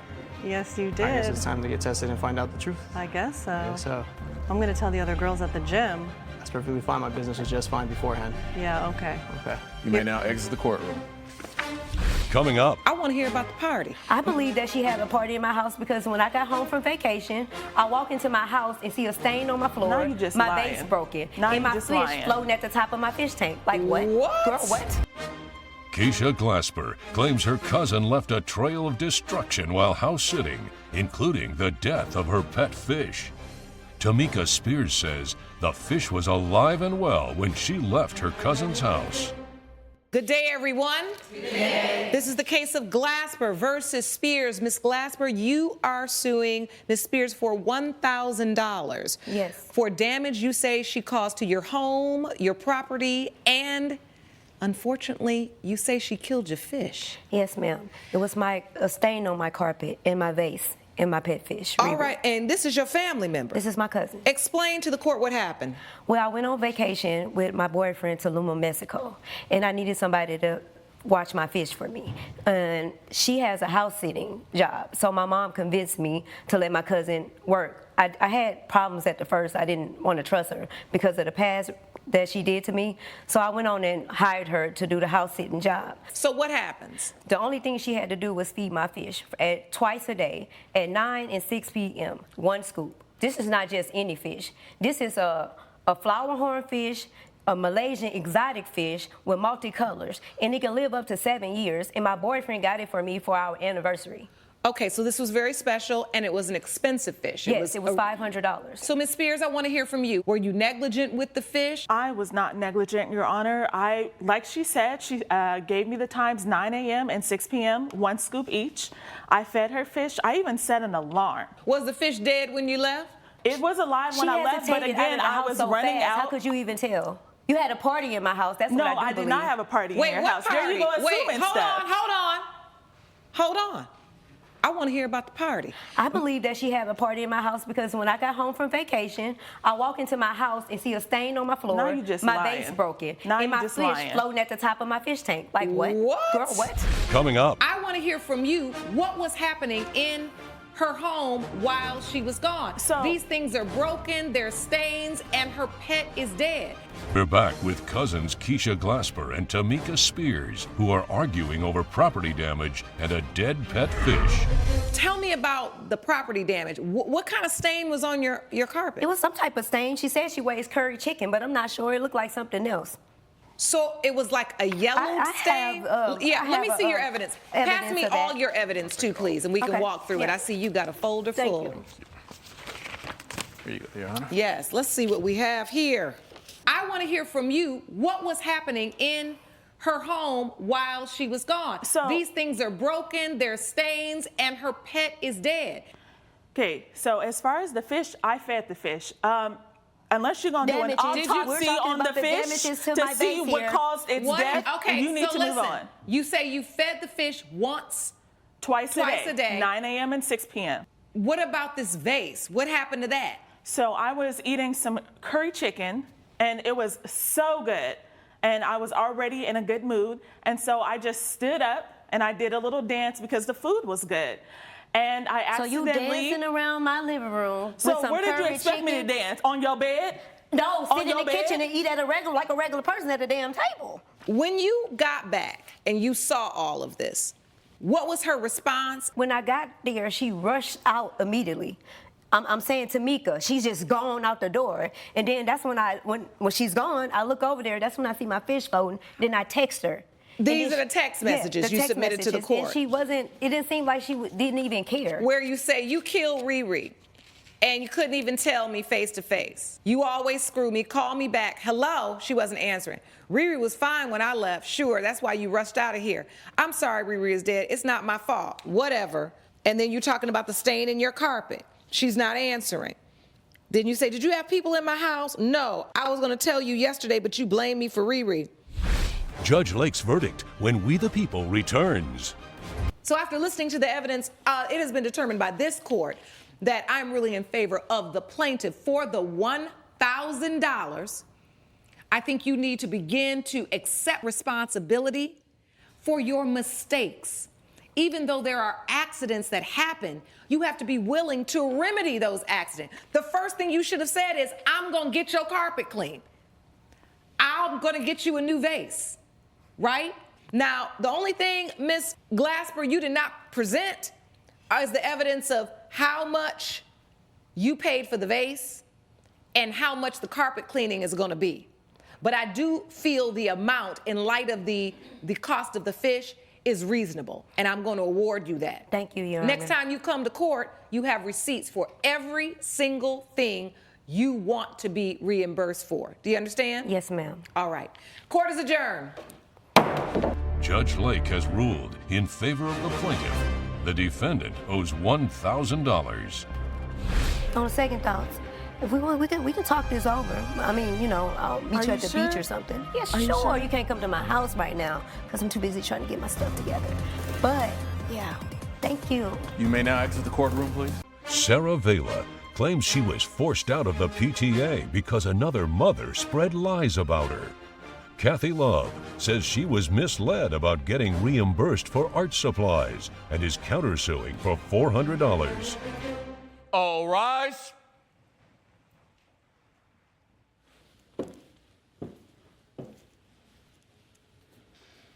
Court is now in session. The Honorable Judge Lauren Lake presiding. You may be seated. Good morning, Your Honor. Good morning. Good day, everyone. Good day, Your Honor. This is the case of Vela versus Love. Ms. Vela, you are suing Ms. Love for PTA membership fees in the amount of $150, right? Yes, Your Honor. And Ms. Love, you're countersuing Ms. Vela for $400, which you say the plaintiff owes you for supplies that she led you to believe would be reimbursed. That's correct. All right, let's start with you, Ms. Vela. Explain to the court why you believe Ms. Love owes you $150. Well, Your Honor, I am in charge of the PTA at our daughter's elementary school. I have been for the past 2 years since we moved there. And the defendant came in mid-semester last year, and she wanted to be a part of the community. She had a big sob story about her husband divorcing and stalking her or something like that. I took her under my wing, I introduced her to everyone, and I made it very clear that she was a volunteer with the PTA. She received a pamphlet that we all receive saying that you need 100 hours of volunteer work before you can become a full-fledged member, and she agreed. She was very happy to offer her assistance. She is an artist, and we were very happy to have her. We were doing our annual musical, and she offered to do the backdrop for us. And then things... She offered to do the backdrop? Yes, ma'am. And you said, yes, go ahead. I said, we would love to. We all offer our own expertise. Some of us are, artists. Some of us help with chaperoning. That was her expertise. Okay. So go ahead and get to the part where you think she owes you $150. Well, Your Honor, all of a sudden, I started hearing rumors that she was spreading about me. She was saying that I promised her that I would pay her back, that I would get the school to pay her back for her fees for this backdrop that she did. Your Honor, all right. she was... Ms. Love, I want to come to you right now because I want you to respond to what Ms. Vela has testified to thus far. What is your response? Thank you. My response is that I don't owe her anything simply because her version of things is false. What's your version? My version is that I did come to school. I moved here in the summer. It was not mid-semester. She only became aware of me mid-semester because my daughter got the lead in the school play, which traditionally had gone to her daughter. So she became aware of my presence at that time. I did volunteer to do the backdrop. I thought that was a great idea, but I initially asked her about reimbursement, and she manipulated me into thinking that I would be reimbursed. I will say she never promised me, but I have the text to show you that I sent her. I'd like to see that, please. Thank you, Your Honor. Your Honor, the only one manipulating anyone is the defendant. Thank you. She has been bullying me since the day she arrived. I had a knit close friends of these mothers. We have been together for many years, running things smoothly. Then she snuck her way in like a little serpent and started trying to get in, infiltrate ears. She's trying to rise the ranks. She flat out said that she didn't want me to be the queen bee anymore, and she was gunning for my position. That is simply Let me look at these true. text messages. So, Ms. Love, you say this is a message between you and Ms. Vela. Hey, girl, I just bought all the supplies for the backdrop. I'm going to save the receipts and give them to you or the school for reimbursement. Oh, no response. Right, no response for 8 days. Hey, I never heard back from you about getting paid back. Is that what you cover? And then there is a response. The PTA will definitely reimburse for members. For members, Your Honor. Why then, when she says, is that what you cover? And you can see clearly from the text, it is her intention to spend the money. You respond in the affirmative and say they'll definitely reimburse for members. She wasn't a member, period. I was trying to reinforce what she got in her pamphlet. You are a volunteer. Once you complete those 100 hours, we all have the same information. No one has ever had an issue like this. We all know we're volunteers until we've put in that time. Coming up. Drives me crazy is, in some of these schools, the mamas acting worse to one another than the kids. And it's ridiculous. Lot of drama with the mamas. And later, he purchased a snake. He comes back 3 months later, barges into my shop looking like a bearded dragon, and a bearded dragon. We're back with the case of Sarah Vela and Kathy Love, who are arguing over PTA membership fees and unpaid expenses. So, Ms. Love, I do want to understand from you, when you got this, was it your understanding you would be reimbursed? Did you think you were a member? What was your understanding? I did know that I wasn't a member. You did know you weren't a member? Yes. Okay. But the positive vibe behind her messages and the positive reinforcement that she gave me, whenever I asked her about reimbursing, she would nod or not directly answer me. Did you know the rules were that you needed to be a member to be reimbursed? Were you aware of that? Not until later. Not until... When is later? After I brought this text to the other women in the group, to ask what was happening. That is her version of me going and talking behind her back. That's not at all what happened. So you took the text and said, hey, I bought all this art supplies, and she's saying that members will be reimbursed. I'm not a member. What do you think's going to happen? They said, you probably will not be reimbursed.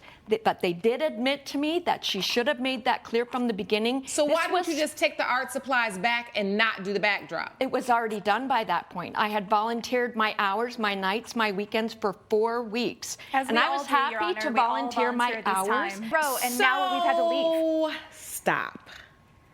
Your mouth is running a mile a minute, and I cannot keep up. What I'm trying to understand is this. When a new family is welcomed into a school, and the great thing about it is I actually have a son who is middle school age, so I understand this wheelhouse. I'm trying to figure out, Ms. Love, whether you took it upon yourself to just make this backdrop to impress them so that you could be a member, because a lot of that goes around in these schools. One mom trying to impress the other mom, and then the PTA, all the moms who are at the head of the things are the top dogs, and I understand that. The thing that drives me crazy is, in some of these schools, the mamas acting worse to one another than the kids. And it's ridiculous. You ever heard that old school phrase, Sean, save the drama for your mama? Yes. That's exactly how these schools are. Lot of drama with the mamas. And that's what I see here. Your Honor, I honestly tried to avoid that drama. What she's claiming is back talk and me spreading rumors was just me trying to clarify things. And it was at that point that I realized these mothers already had ill feelings toward her. They went to the principal. I did not. I had nothing to do. Your Honor, ask her who's in charge of the PTA now. To do with ask her who had to leave and who now has the job that she wanted. Listen. You all know how ridiculous this is, right? It's the principle of the thing, Your Honor. No. You have spent time on this.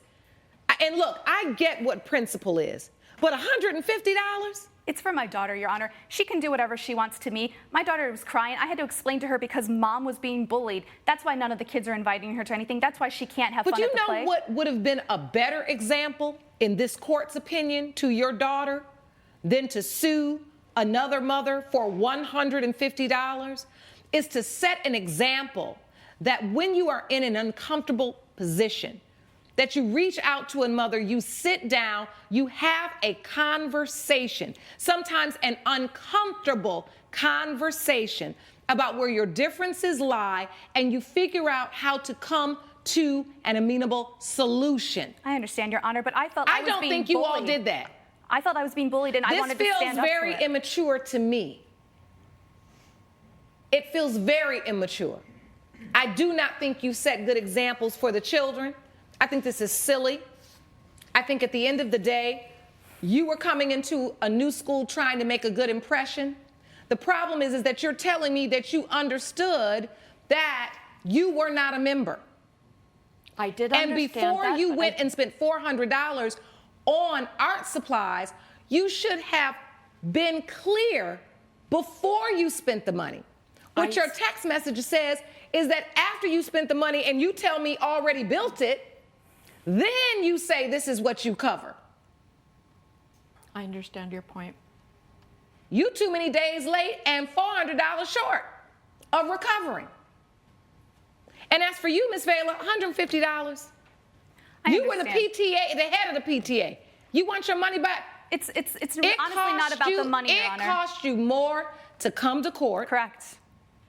And in my opinion, you did not set the example you should set for your daughter. Standing up for yourself takes on many forms. Ridiculous, unnecessary litigation is not the way you show your child how you stand up for yourself. In this case, neither one of you deserve to collect a dime. And that is the determination of this court. Court is adjourned. All rise. Judge Lake has ruled. Both cases are dismissed. I'm sorry that this turned out this way. It didn't have to come to this. It was never about the money. It was never about the money. is unfortunate. I'm sorry about your daughter. You may exit the courtroom.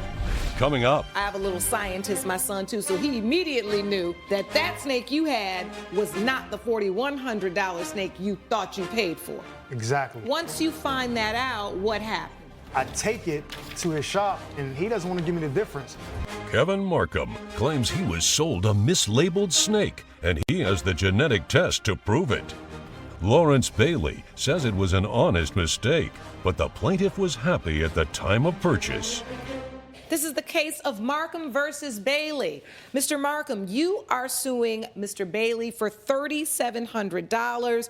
You say it's the cost difference between a snake that you went into his store to buy and the one you ended up getting, as well as the genetic testing fees to discover what you really had bought. Is that correct? Correct, Your Honor. And Mr. Bailey, you say you sold him the snake that he wanted. Correct. I have the best reputation in South Florida. Who told you that? And Florida my people? customers tell Florida? me that. Oh, they're from and Florida. And the money in my drawer tells me that, too. All right, gentlemen. Mr. Markham, tell the court why you went into Mr. Bailey's store, what you were looking for. Oh, yes, Your Honor. So my son's birthday was approaching. I had got a bonus at work because I had been doing really good. I wanted to get him a very, very special snake. Sunset one is the one I found online as being like the top of the top, the Michael Jordan of snakes. So I went down there, found one that said Sunset. He charged me $4,100. I bought it. Okay, you take it home to your son, and what happens? He loves the snake. He has it for about approximately 3 months. He invites a classmate over to doing a project. He's kind of bragging to his friend. His friend is like, I think this is a lavender. My son's like, nah, my dad wouldn't do that. I Googled what a lavender was. It's really hard to tell the difference between All right, I'm looking at the evidence now, and I see the difference, but I also see a similarity. So your son's friend is, I love these classmates. I have a little scientist, my son, too, so he immediately knew that that snake you had was not the $4,100 snake you thought you paid for. Exactly. Coming up. He comes back 3 months later, barges into my shop, looking like a bearded dragon. A bearded dragon. We're back with a dispute between Kevin Markham and pet shop owner Lawrence Bailey over a fraudulent snake. And so then once you find that out, what happened? I get the genetic testing done on it. I take it to his shop, and he doesn't want to give me the difference. But I can't return. He says he'll take the snake back or make an exception, even though he has a no refund policy. I just want the difference between what it should have cost and what I actually paid, as well as the genetic testing. So, Mr. Bailey, I want to hear from you now. I want you to respond to his testimony. Okay. Well, back in February, I was helping a customer that owned a bearded snake, and they were buying some crickets, and he rudely interrupts me and asks me where are my baby ball pythons. I said, well, geez, that guy couldn't even wait 1 minute. I said, okay, sir, they're right over there. I pointed to the case, and I said, you sure? He said, that's exactly what I want. He purchased a snake. He comes back 3 months later, barges into my shop, looking like a bearded dragon, and... A bearded dragon? Well, that's kind of like one of my reptiles that I sell. He kind of looks like one of them anyway. So I said, look, I'll give you the money back. Just bring the snake back in. Your Honor, I didn't bring it back in, but he didn't want to just see the snake. He would only accept me returning the snake completely. It's reasonable to assume, since you have a pet store, that they're going to get attached to it. So he probably didn't want to return that particular snake because now his son had already developed a relationship. So are you saying, Mr. Bailey, you never even wanted to see the snake at all? Well, I do want to see the snake. I want to make sure it's the one I sold him. I can't just give him money. That seems like a crucial step that didn't happen here. Judge Lake's verdict when We the People returns. Do you ever reach out to your supplier and say, I've got a customer and I sold him a Sunset for $4,100. He's now had genetic testing and says that it is a lavender. I did not, because I don't have the snake to take back to the supplier. And I don't know. I need to see the snake. This is what will drive... Hold on. This is what will drive a judge crazy. He just needs to see the snake. I am ordering. It has been determined by this court and ordered by this court. Mr. Markham, you take the snake back into the shop. allow him to take a picture of the snake. Since you were going to refund the $4,100, Mr. Bailey, refund him the difference between the cost of a lavender and the cost of the sunset that he paid for. So then the $200 that he paid to have the test that he should not have paid, and then if you've been overcharged from your supplier, you have the evidence to go deal with them. Am I clear? Clear. Court is adjourned. All rise. Judge Lake has ruled in favor of the plaintiff. The defendant owes $3,700. To defeat that little bearded dragon that you are, I have the best reputation, and you're not even a customer. You may now exit the courtroom. Oh, thank you. You first. Bearded dragon.